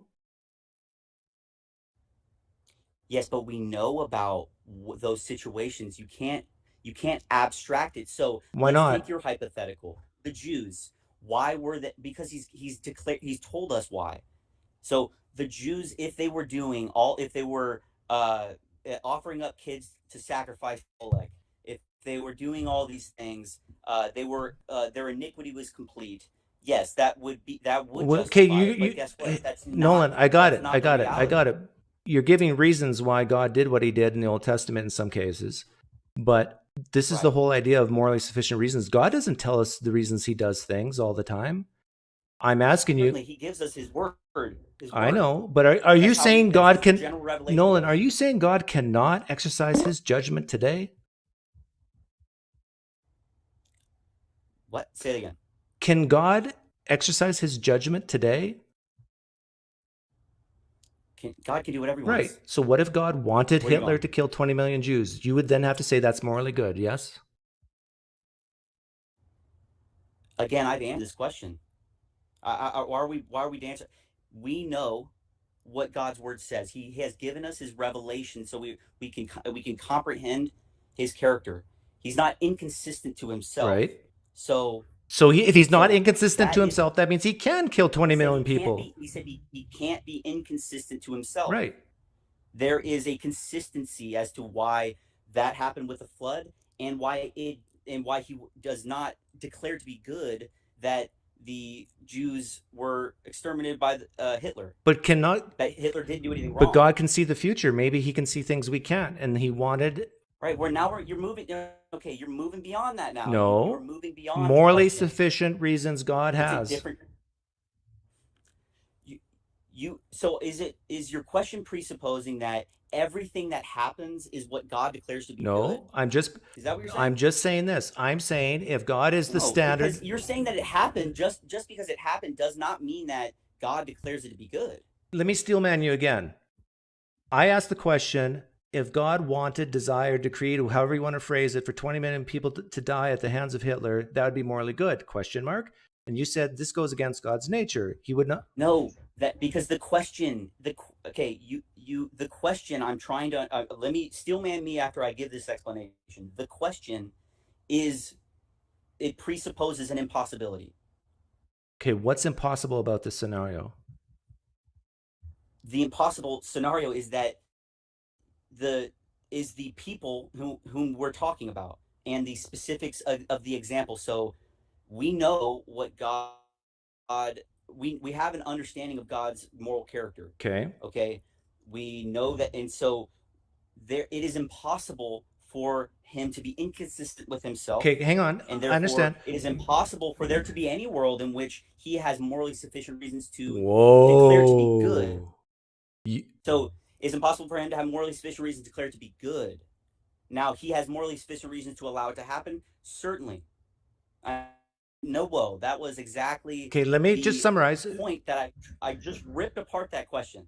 You're saying that it's impossible for God to have morally sufficient reasons to kill 20 million Jews at the hands of Hitler.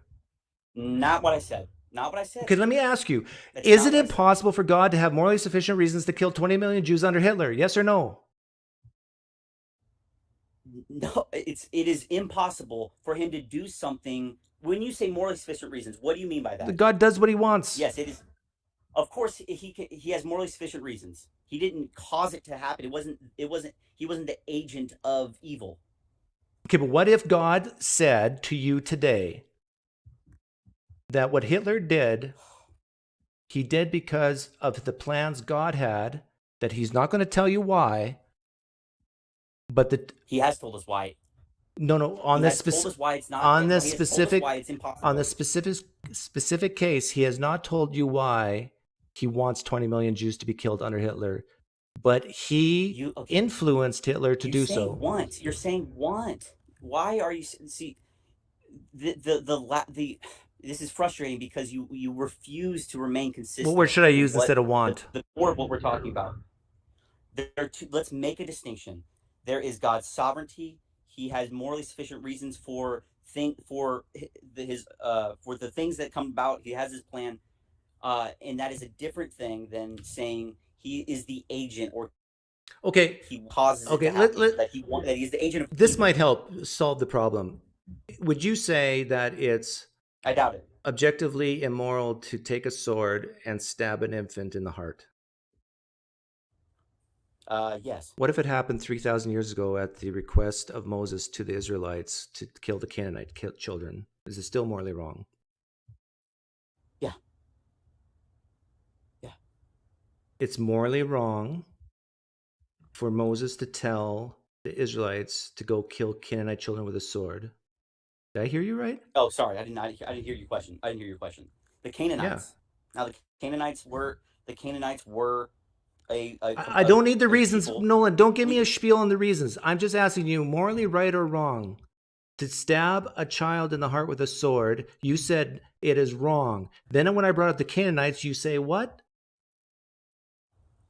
Is it wrong or right? The Canaanites, in that situation, you have, of course, you have to know the context. Yeah, it was not wrong. It was not wrong. So the context. So the context matters whether stabbing a child in the heart is right or wrong, right? The context as to whether or not this child or was a part of culture that was inevitably going to be in this reprobate. Context matters, right? Context matters, of course, in the same way that the Hitler doing what he did to the Jews is wrong, just like. So it's not always wrong to kill an infant with a sword, correct? Throughout all history and all time, it's not always wrong, is it? It is based purely on God's standard. Purely on God. It's based on what God desires, decrees, wants, wills, says, commands, right? Yes. Sure. So now you are at the whims of knowing the mind of God in every situation in order for you to say whether something's moral or not. Because if you see someone tomorrow on the street stab a child in the heart with a knife, you have to ask the question, did God will this, command this, decree this, want this? I don't have to ask the question. I can appeal to his revealed word. Yeah, and he has a history of doing such a thing. No, he doesn't. Canaanites? He has a very consistent. Okay, we could go into a theology primer, and I can reveal to you the consistency of God's character. I mean, the appeal to the Canaanites as if it weren't a distinct situation that as if it were inconsistent to God's character throughout the rest of the Bible. Well, he's going to do it again in Revelation, right? Is God going to punish those who have rebelled against him? A holy God, of course. Yeah. That's consistent. So Nolan, you have to reserve your judgment whether something's morally right or wrong until you really are convinced about the mind of God, whether he sanctioned it or not. Say it again. Can you please say it again? You have to reserve judgment when you see an action. You have to reserve judgment to saying this is morally right or wrong until you become thoroughly convinced that God has either sanctioned it or not. Because if he sanctioned it, then what you think might be morally bad could be good. No one is disagreeing with you that there is a presuppositional commitment that I have as well. Right, but I'm just pointing out the fact that you have to know the mind of God in order to say something's really, really wrong or not. I have a presuppositional commitment that we know what is right and wrong inherently. You do not know what is no, because people can be wrong. They can see an action and say, "Oh, this is morally wrong," but then you find out later, "Oh, God was behind this. Now it's morally right," in your mind. It's a knowledge that what was right or wrong is independent of ourselves. Yeah, I granted this. You can know this, and so I would say this: we all know we all know what is right and wrong inherently, and I would suggest it's written on our hearts. It's not I didn't suggest that. It's written on your heart, and that yes, so that ultimately we do all know at the end of the day what is right and what is wrong. Nolan, you're so sure, are you? You're so sure you know what right and wrong is because it's written on your heart. So sure. Okay, let's say you didn't know about the Canaanite story from the Bible, and I put you in a time machine, and we go back 3,000 years, and you, with your own eyes, you see the Israelite army go in and kill infants.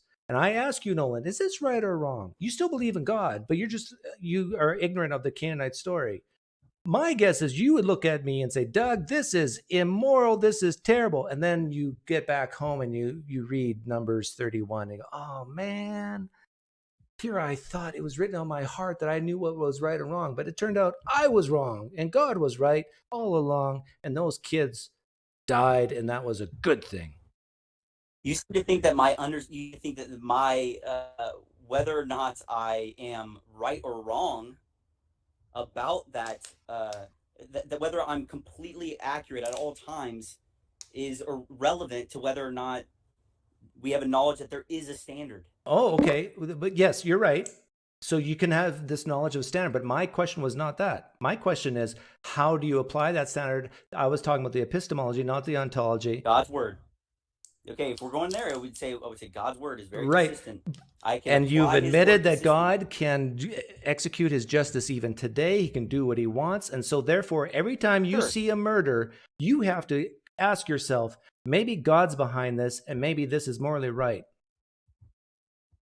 Can I get an amen, Nolan? In a certain sense, perhaps. Yes.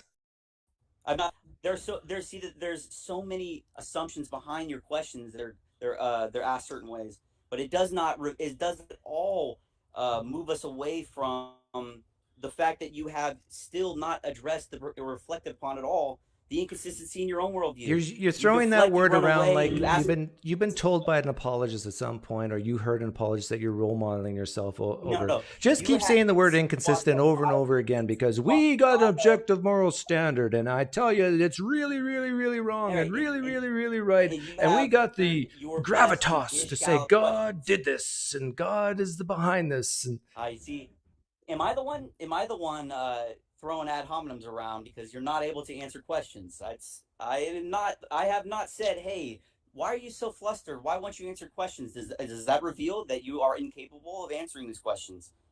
I may think it, but I'm not going to suggest that as if that were some honest way of debating. Nice try, Nolan. Have a good day.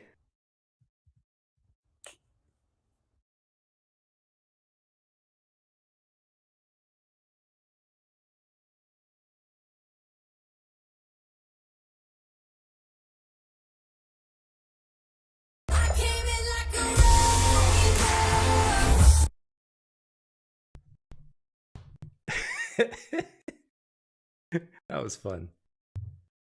Oh, Flamio. You want on? I boarded Nolan, yeah. No, I didn't kick him. He left on his own free will.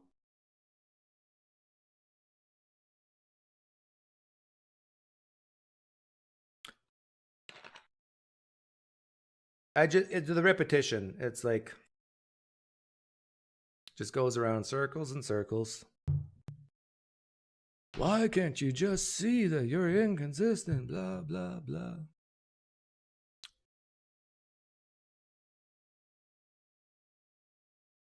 You're welcome, 86.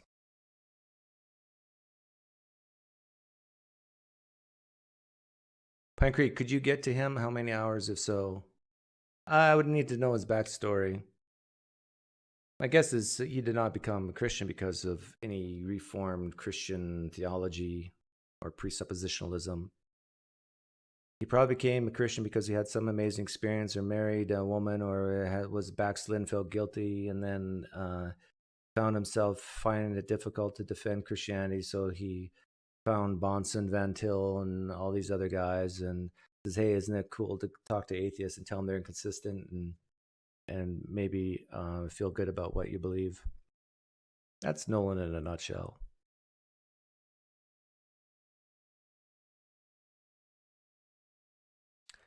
Why doesn't he know what an ad hominem is? Well, he's sensitive, so he, any type of, even me granting him things, I think he views as a ad hominem type of sarcasm.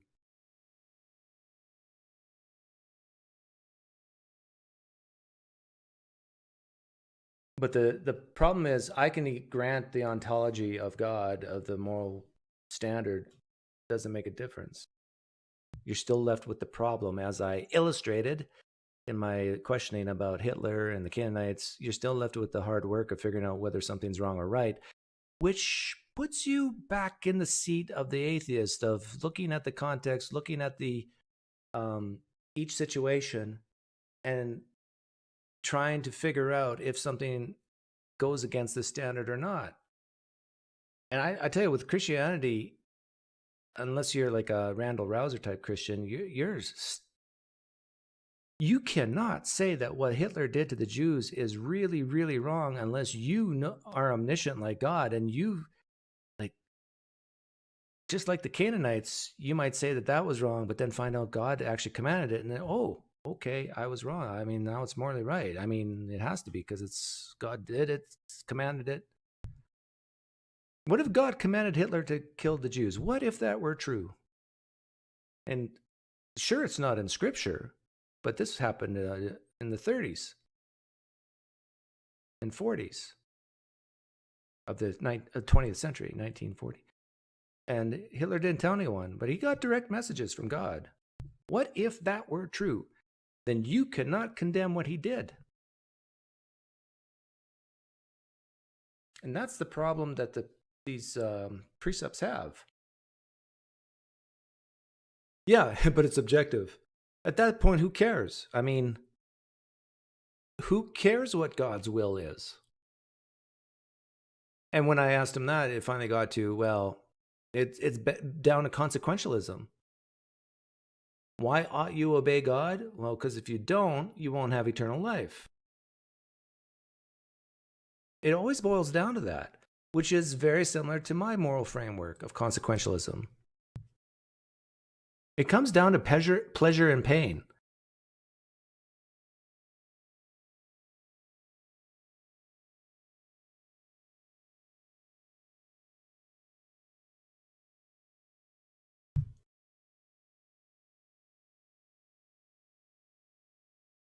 Thanks for the donation, Matt Metro. Theist Thursdays pays off again. I'm willing to take more calls. I'll let Flamio in, even though I know he's not a... Hello? Hey. How you doing?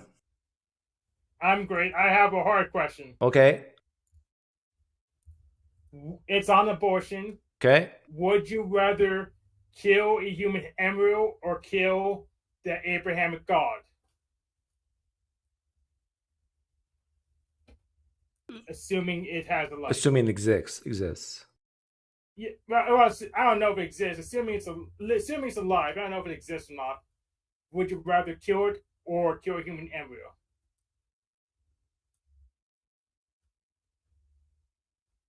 God. Copy. God it is. That's it. But I think I already have a Flamio. Probably. Yeah. Like there's a scoreboard up in heaven, and it's PineCreek on the left, God on the Yahweh on the right.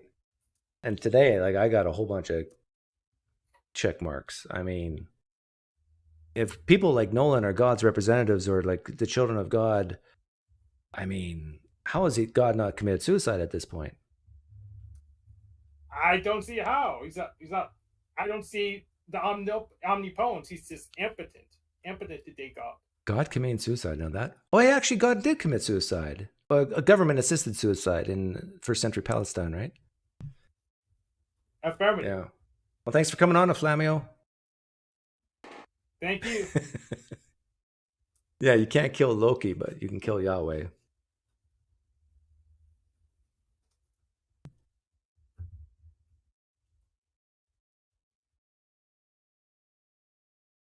Any more presups who want in? Any more presups who want a piece of me?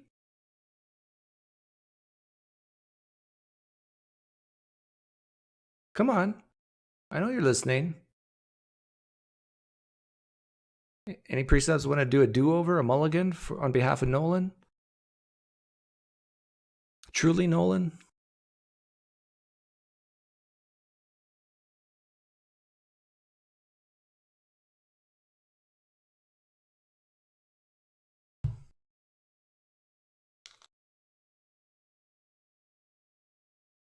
I love when presups bring up the ought is problem, because you can't even get an ought from God's is.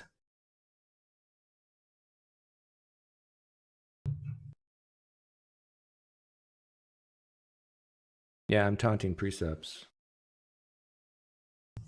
My standard is better than yours. No. My presuppositions are better than yours. No.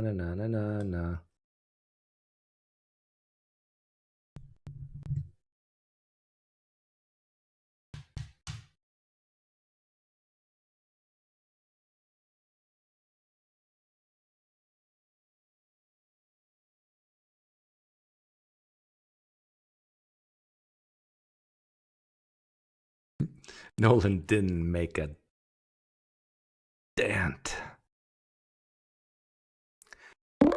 Yeah, how can I even use logic and reasoning if I don't accept their ontology? Pizza. What's up, man? Hey, I want to say sorry. I called in like 2 or 3 shows ago. Okay. I didn't have much time and I hung up on you, but I've been watching your show more and more. And I actually really like that you stay on the calls with the people, you know? Like I've been on other atheist talk shows and they hang up like a lot quicker than you do. So I give you respect for that. Oh, thanks. But yeah, I'm not a priest. I don't understand, where are these people coming from? Because you don't believe in a God, you can't have an opinion that abortion, you don't like abortion? Like you're not allowed opinions? Well, I think what Nolan's trying to say, I can't say it's really, really wrong. I think that's what he was getting at. Well, what do you mean?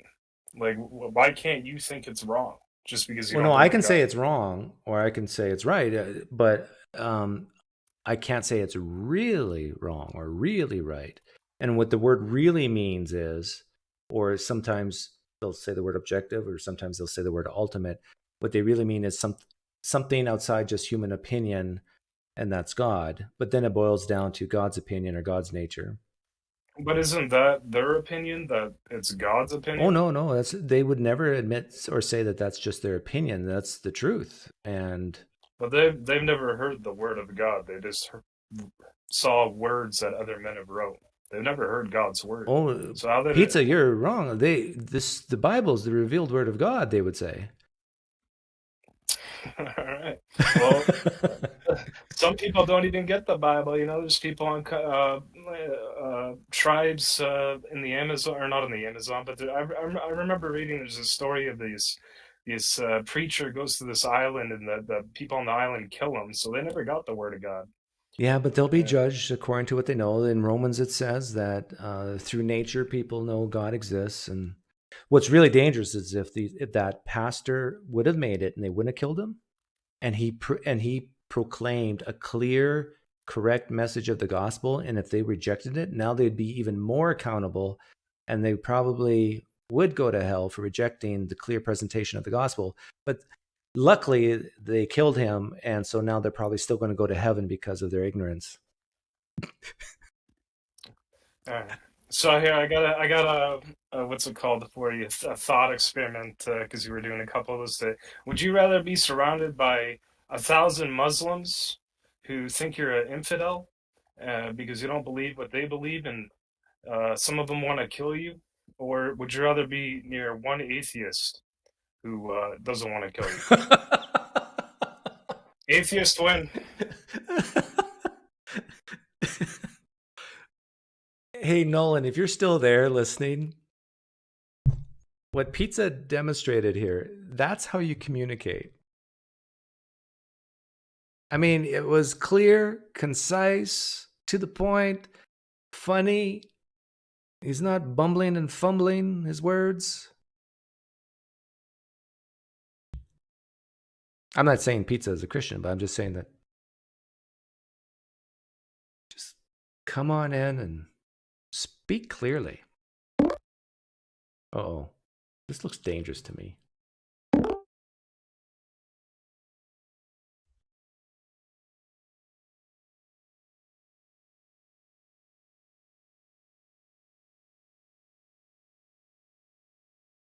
Hello? You're breathing into your mic. It sounds like a windstorm. You got to show your face. Either show your face or I boot you. What's it going to be?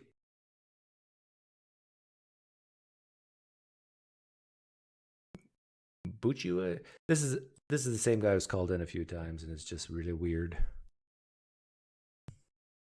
Looking for attention.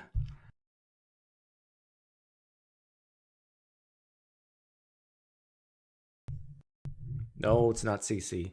Oh, thank you for the donation, Joshua, if you're still listening. Your question was on... Oh, what was it on? Remind me. Anybody remember? Oh, there it is. Oh, that wasn't a question. 17 pounds in 21 days. Very good. Congratulations, Joshua. I have lost... I started at 203.3 pounds, and this morning I was 188.9. What is that? 12, 15, just under 15 pounds.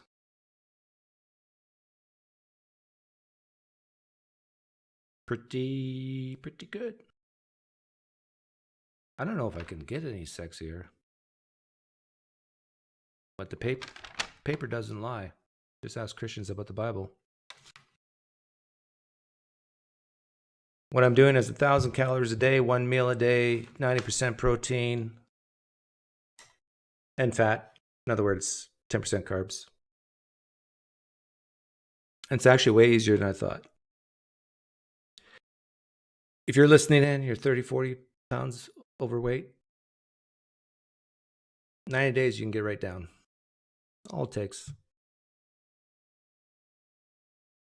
You can do it. I got a question answered on Caption Christianity today. What was it? Oh, you asked my thoughts on the historical Adam. No, I don't believe the historical Adam existed as described in Genesis. But if you mean the historical Adam in terms of the first man of the Homo sapiens species, sure, there was, I would say first men. But it's like an evolution. It's like one color going to the next color. At what point do you say, oh, this is the exact moment where we had the first Homo sapien.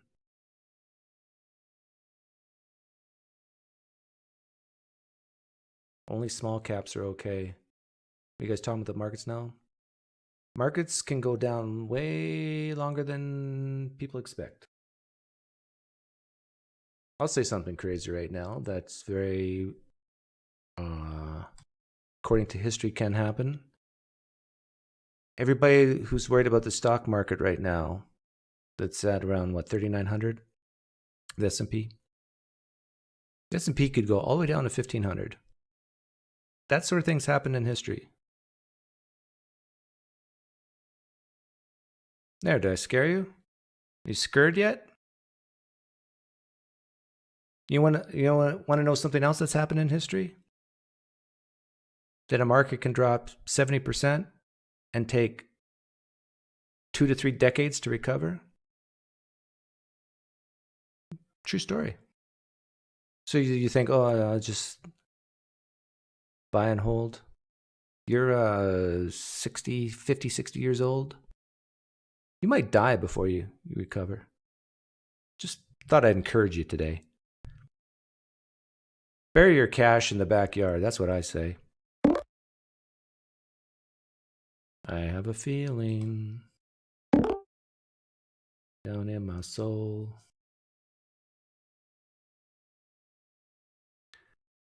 Same guy. Yeah, the markets fell today.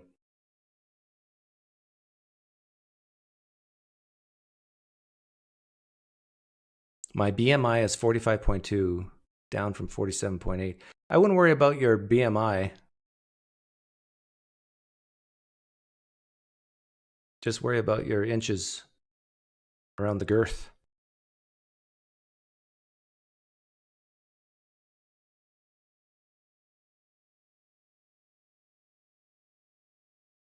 Yeah, S&P can go negative.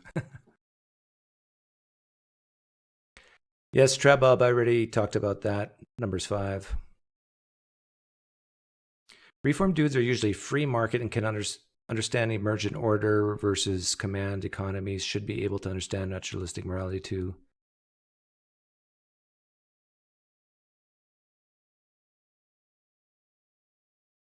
Well, you're welcome, Joshua. And what inspired me was that competition with Nathan. So the competition was 3 months to shed the extra weight and have the best abs before and after, which puts me, I think, at an advantage because my before and after, I think, will be more dramatic than his. Because even on a bad day, Nathan, I think, looks pretty good.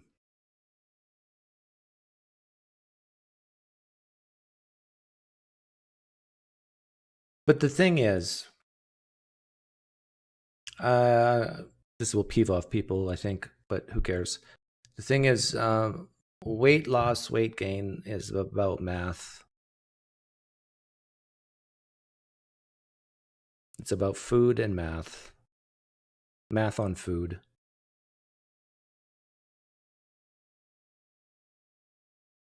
Unless you have some really bizarre thyroid condition where you could starve to death and still be overweight, but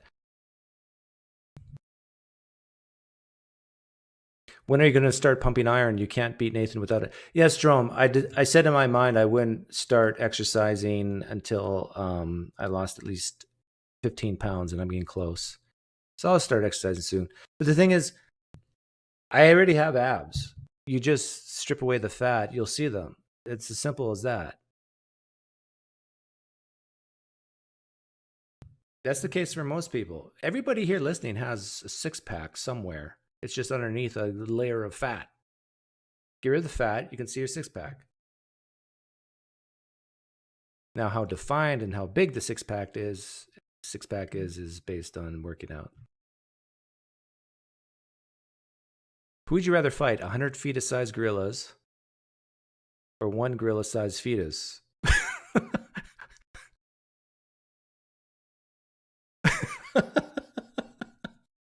I got to give 1,000 Pine points for that, Jonathan Cohan. That's funny. Thank you for the donation, Michael Apple.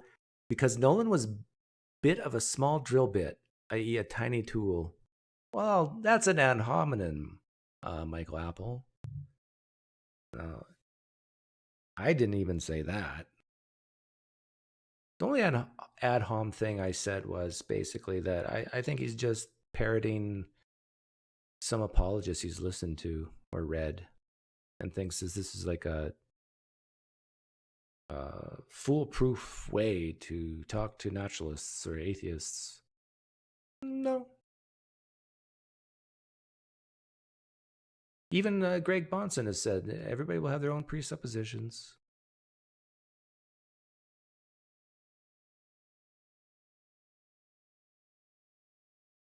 I presuppose my abs. Yeah, there you go. Hang on, I got a text from Jesus.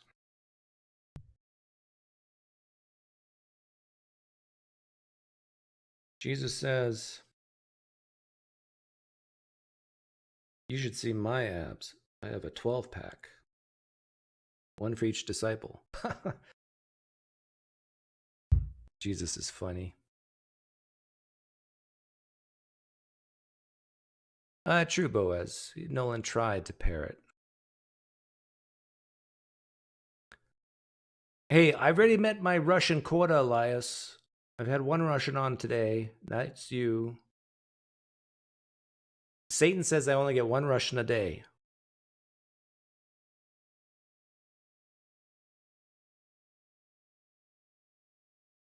But the room is open. I'm willing to stay on until I have to go pick up my son from school. I want more presups. Come on. Different ones. I want a real presup. But you got to let me talk once in a while, though. Actually, I'll take any Christian or Muslim, except for Elias. I know Elias is a Muslim. Right, Elias? Yeah, you're a Muslim. He's a real, true Muslim. We're all parroting someone else. That's true. Nothing's new under the sun, right? I identify as Canadian. Oh. You're not. You're a flag-waving, phony Canadian if you are. Tell you, Elias, it's a good thing the state of Arizona has not gotten too upset about the Ukraine thing. Blow you guys out of the water. We'd even just send our B team. You know, the soldiers who are just 20 pounds overweight. Like American Idol, you know, that type of soldier. We just send the weak ones.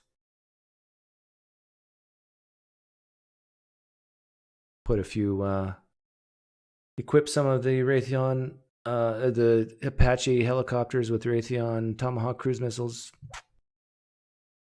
That's all. Good night. When did you switch to Old Earth? When I was a Christian? I don't know. I never really cared, but I think as a teenager, maybe. Because my uncle was a PhD in chemistry. The one who died, my favorite uncle. Okay, I'll let sample pack back on. Yeah. What now? Oh, You're here. Is something here? You're here. Okay. Now I hear. I had a question for you. Thoughts on the SCOTUS leak? Supreme Court? Yeah. Supreme Court? I actually don't know too much about it, but yeah. So that's why the whole abortion thing is in the news, right? Because, yeah. So like. But they're saying that the leak could be false. Well, okay. So the first question is, which side of the aisle is it? Who leaked it? Right. Like, was it a Republican who leaked it, or was it a Democrat who leaked it? Like, who, an insider kind of person, right? So you're asking me if the leak is false, who leaked it? No, not the leak is true. Like, obviously, there is a document that is the pre. But you're asking which side of the aisle would have done it? Yeah, which side of the aisle would have done it, and also a question on free speech. Do you think protests outside the judges' houses is too far? Is intimidation, or do you think that's free speech? That's That's a tough one, actually. I thought you, yeah, I know it's like completely different topic, Yeah. but I thought that you might Well, have to your some first question, I opinions don't about- know. To the second question, it depends exactly what they're doing. Like if they're noisy till 3 in the morning or something, Mhm. and if they're throwing stuff, yeah, that's definitely bad. Well, they're throwing But if stuff they're for just sure. walking peacefully with signs on a public sidewalk, I don't Right. think there's anything you can do legally. And Did you see the Susan Collins chalk on the sidewalk? no, Susan Collins is a senator from Maine, when they did and someone wrote what? chalk on the sidewalk outside saying like, "Please vote for this amendment" or whatever. And she like called the cops and was like, "This is public defacement, Oh my public property." goodness. Yeah, it was ridiculous. You should Google it. You'll be like, "Oh my gosh."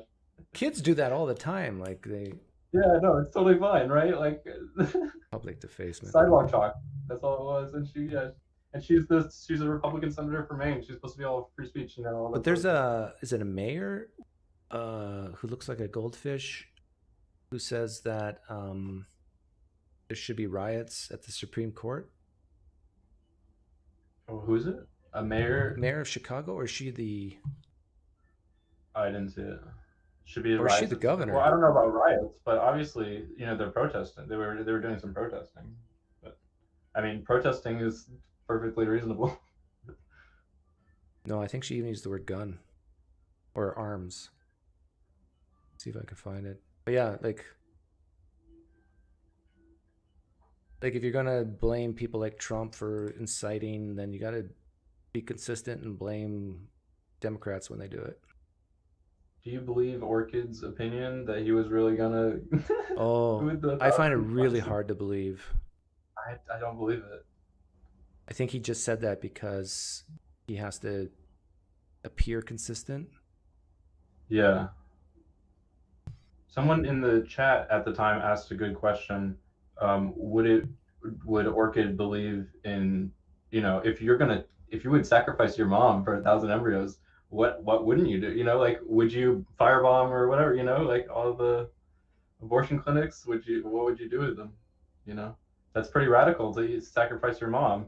So that's a good point. Yeah, good question. How far do you take it? Because I mean, 1,000 embryos, and you're like ready to sacrifice your mom. Oh my god!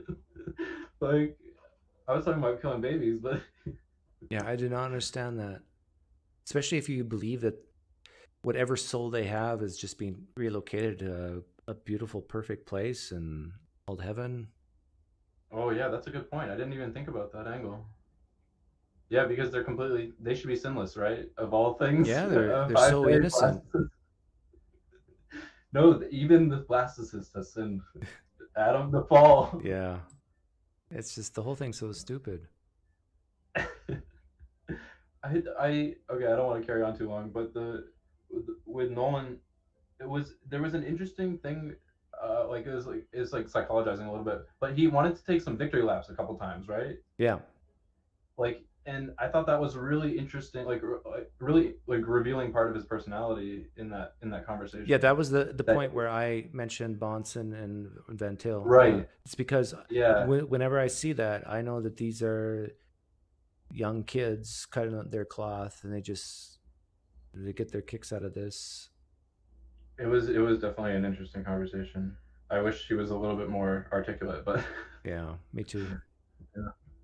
It was definitely a little bit looping, but I was actually, like the other guy said, I was glad you stuck with it, because he's someone where you could have kind of ended the conversation, because you have done that in the past, I thought, but you kept with it, and I think I would have given up earlier than you did. So yeah, well, he was right on the edge, and it was not because I didn't like the topic or anything. It was because he just was a little he struggled to put his words together.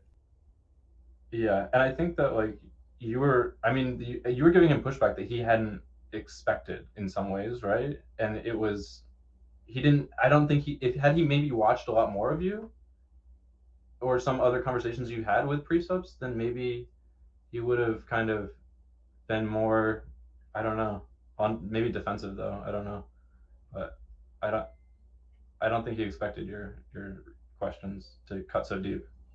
Well, he would never admit that. But I think No, but they clearly got to the core of it. yeah. You were targeted. Well, yeah, and I was targeting the epistemology, granting the ontology, and saying, "Hey, it's you and I are the same. We got to look at the context." But I have the advantage. I don't have to appeal to some god and try to figure out what his thoughts are. Like, No, exactly. And I think that you finally made that point connect. I think it was on the edge, but that was exactly it. I mean, the audience, to me watching it, it was clear. It's just like, oh yeah, you still have to interpret your God. Like, you've only just pushed it one layer deeper. Yeah, but it gives Christians like him a sense of, I really know the truth, right? I really know what's moral and what's not. But when you put these hypotheticals about the Jews and the Canaanites, or the Canaanites are not a hypothetical to them, I mean, they just got to say whatever the boss says. I mean, right. But then you have to pick your Bible and all that sort of thing, right? Yeah, interpretation, like, are the Randall Rouses of the world wrong? Like, that's not the Jesus he knows. Right. Yeah. And like, what does the Bible have to say about blastocysts and embryos, right? Yeah. Well, I mean, like, when you're actually like full, like have a full belly pregnant, that's different than like 6 weeks, 12 weeks, right? So well, there is a verse. Is it in Isaiah or Psalms? It says, "I knew you before you are. I knew you in the mother's womb." I think spoken to David, or David said it. Yeah. So they use that. They use that as a proof text that that you have a soul in the womb. Yeah. Well, good job. Okay, thanks. See ya.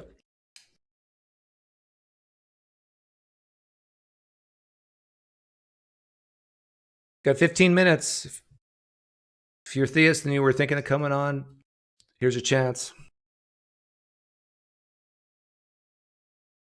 Lori Lightfoot is the Chicago mayor. Is that the person I'm thinking of, though? Yeah, that sounds right. I think it was Lori Lightfoot. Is the Bible more pro or anti-abortion? Well, from God's perspective, I'd say pro-abortion. Like God, but then that's not... Christians don't view the intentional killing of the unborn when God does it as abortion. They just consider that justice or God's will.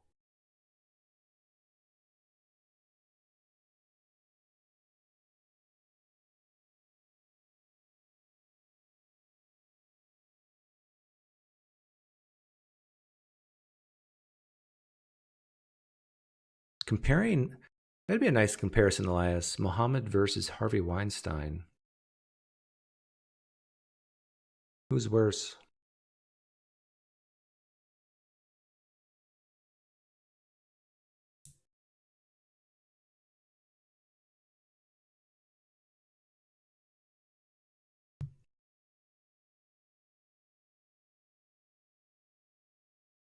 Alexander Ovechkin is better than Gretzky. Those are fighting words. I admit Ovechkin is pretty good, and I admit he'd make a good Arizonan because he's indestructible. So us Arizonians would appreciate that. But I'm not going to let the fact that Alexander Ovechkin is a Russian, take anything away from his hockey skills. But he statistically is still not even close to Gretzky. Let's just be honest and fair with the facts, Elias. I'm trying really hard right now to not get emotional. Because you pushed a button in me.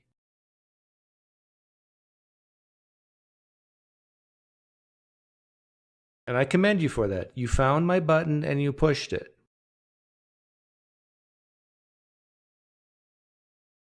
It's probably the most amazing thing you've ever said or done. It takes work to find my buttons.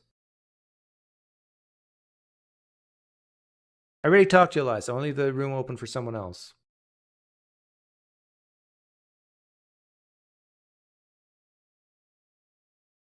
But we do know throughout all history, on average, Canadians are the better hockey player than the Russian, than the American. That's just, can't argue against facts. Well, you can, but you'd be wrong. And we dominate curling too. Like the Finns, the Swedes, okay.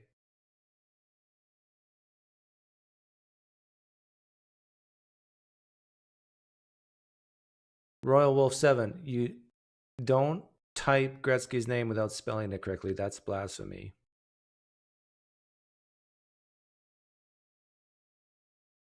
Gretzky played in a league of plumbers and goalies who couldn't stop a beach ball. Let me in. I know hockey more than you. Elias?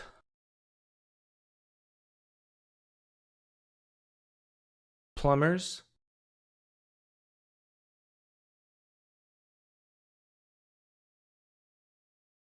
Tamu Solani was a plumber. Well, he was on on Gretzky's team, but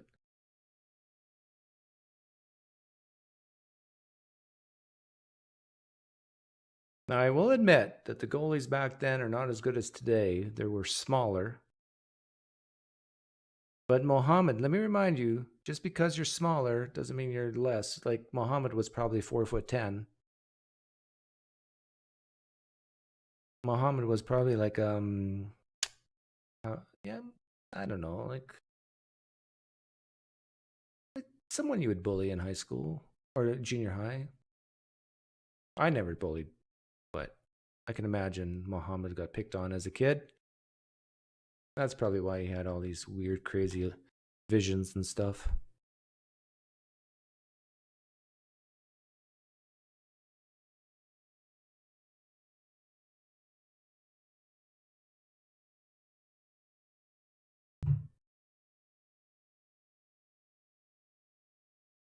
All sports are boring to watch. Not all sports. The sport of coitus is quite interesting to watch at times.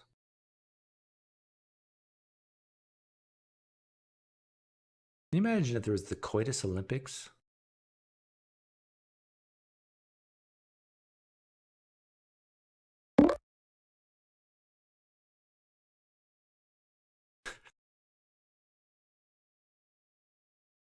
Pizza, I built you up big time. I'm scared to let you in and disappoint people. We'll keep the room open for some new people. You got to explain this hockey stuff better. I'm from Tuscaloosa, Alabama. Yeah, hockey is a sport that you give big men razor blades at the bottom of their feet, then put them on very slippery surface called ice and allow them to fight each other, and then get a little black thing, puck, called a puck, and try to put it in the net. Quite fun. It's one of the very few sports where fighting is actually allowed. It's sort of like a combination of figure skating, because you have to be a really good skater, and boxing, and wrestling, and sort of like soccer too.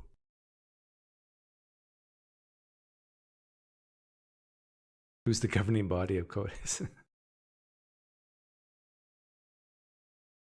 Yeah, I think I would win the Coitus Olympics, but then I would also fail the urine test. He's been juicing.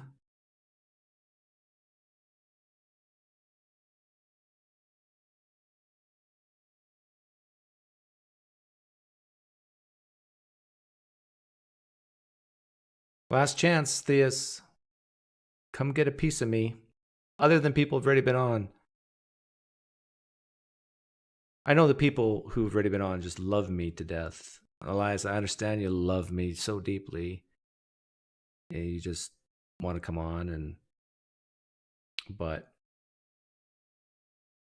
we got to give other people a chance, right?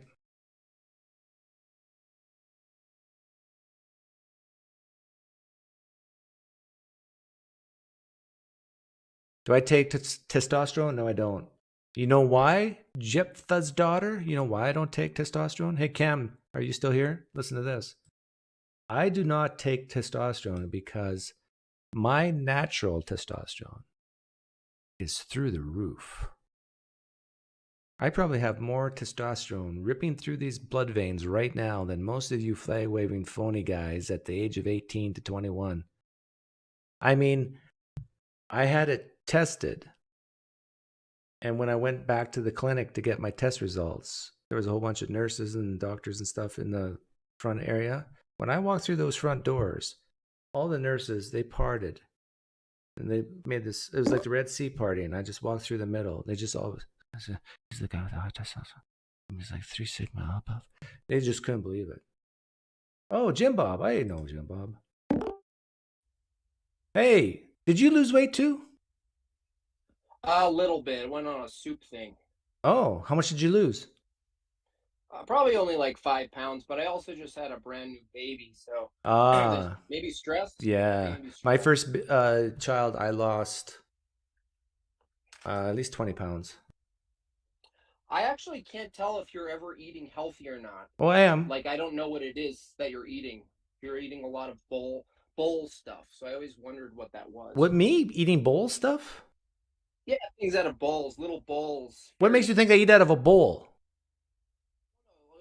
When you're on your show, I always see you scraping a bowl or something. I've never scraped a bowl on my show. You Are you confusing me? eating? Are you confusing me? No. I watch you eat.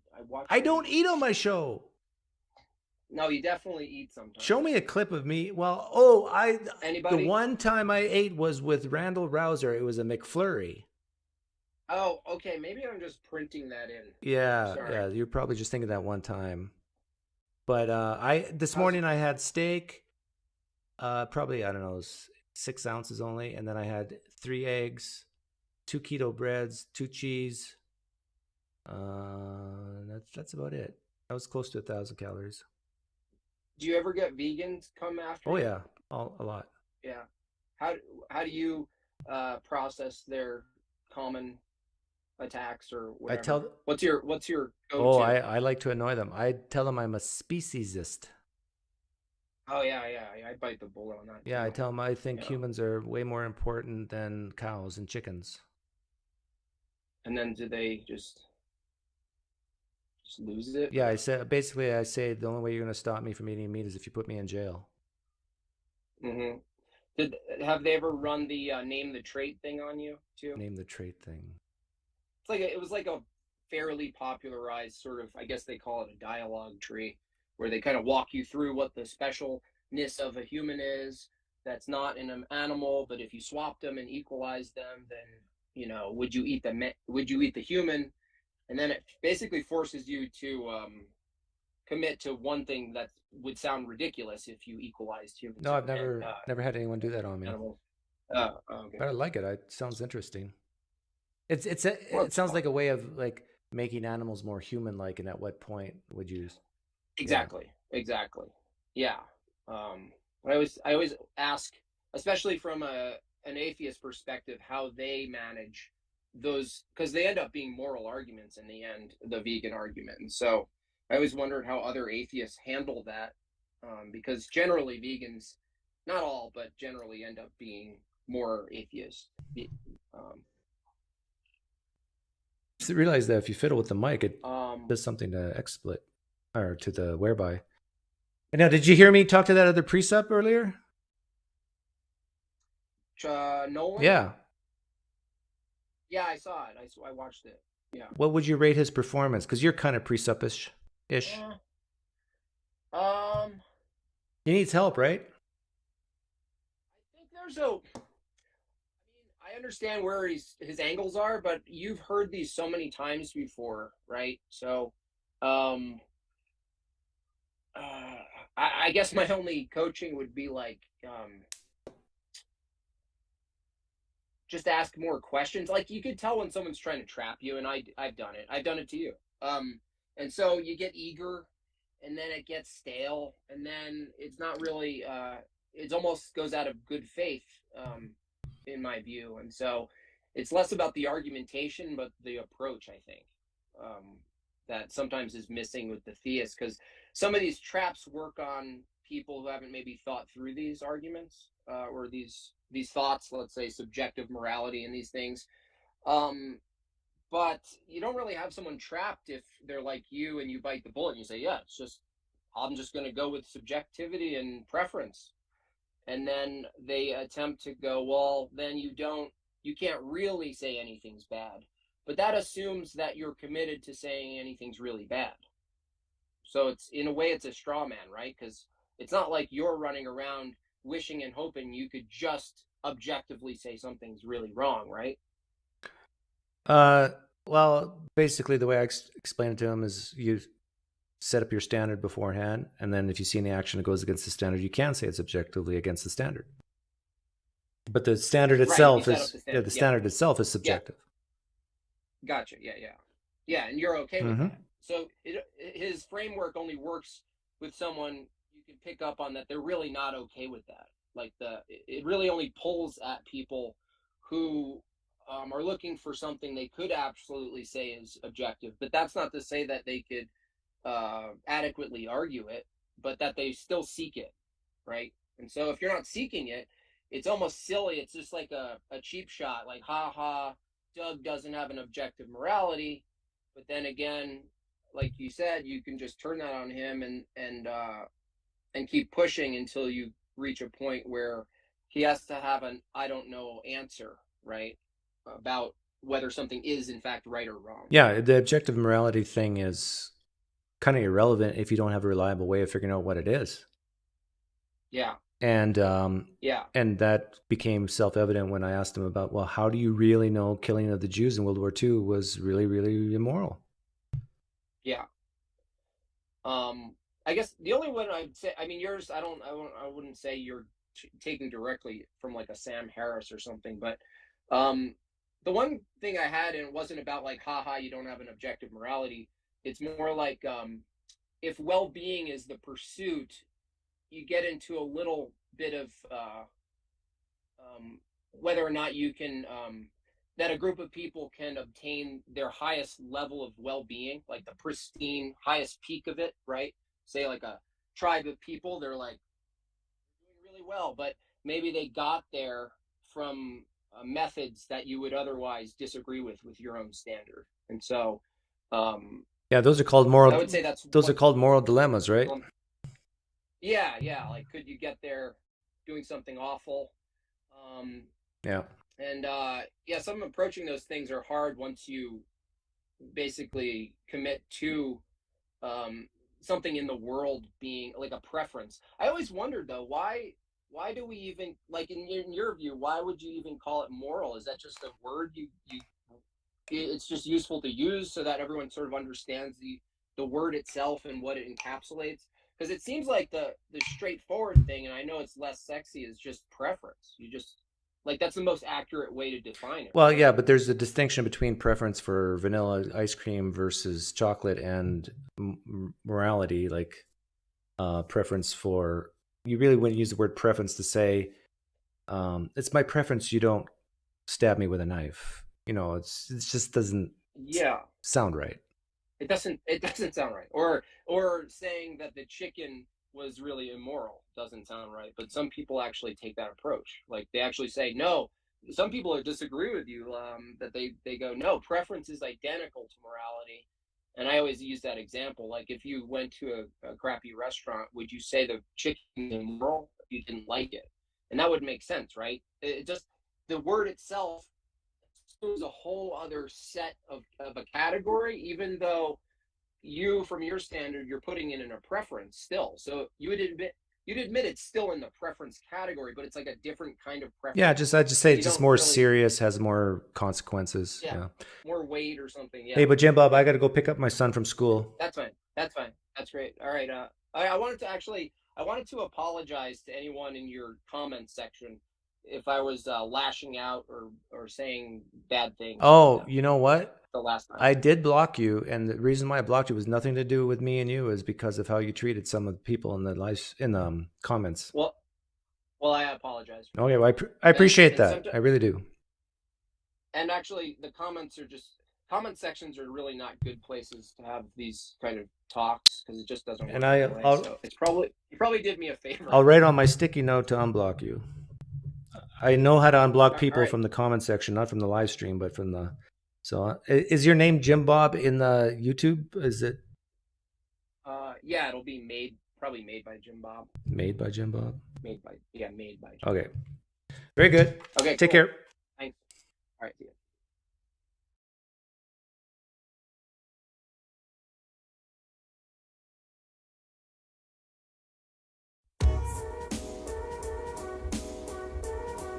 Was Jimbob very quiet there? Sorry about that.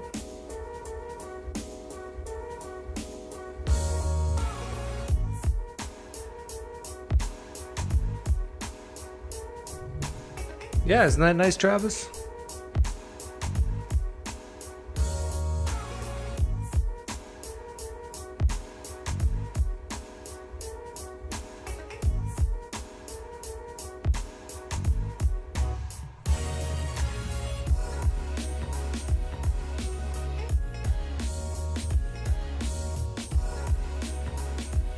Oh, is Paula Gia on right now?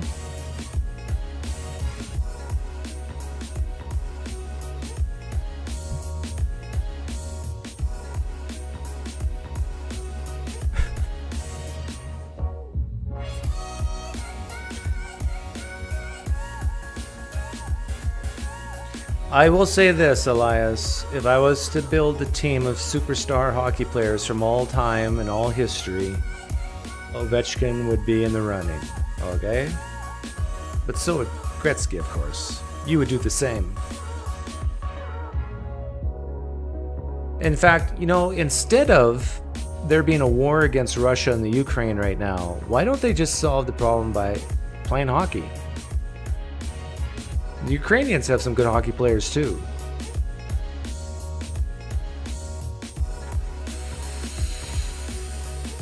Bringing the Mormons back. Hey, yeah, I should. That was a great conversation I had with 2 Mormons. Mormons, are you listening? You're welcome to come back. Email me,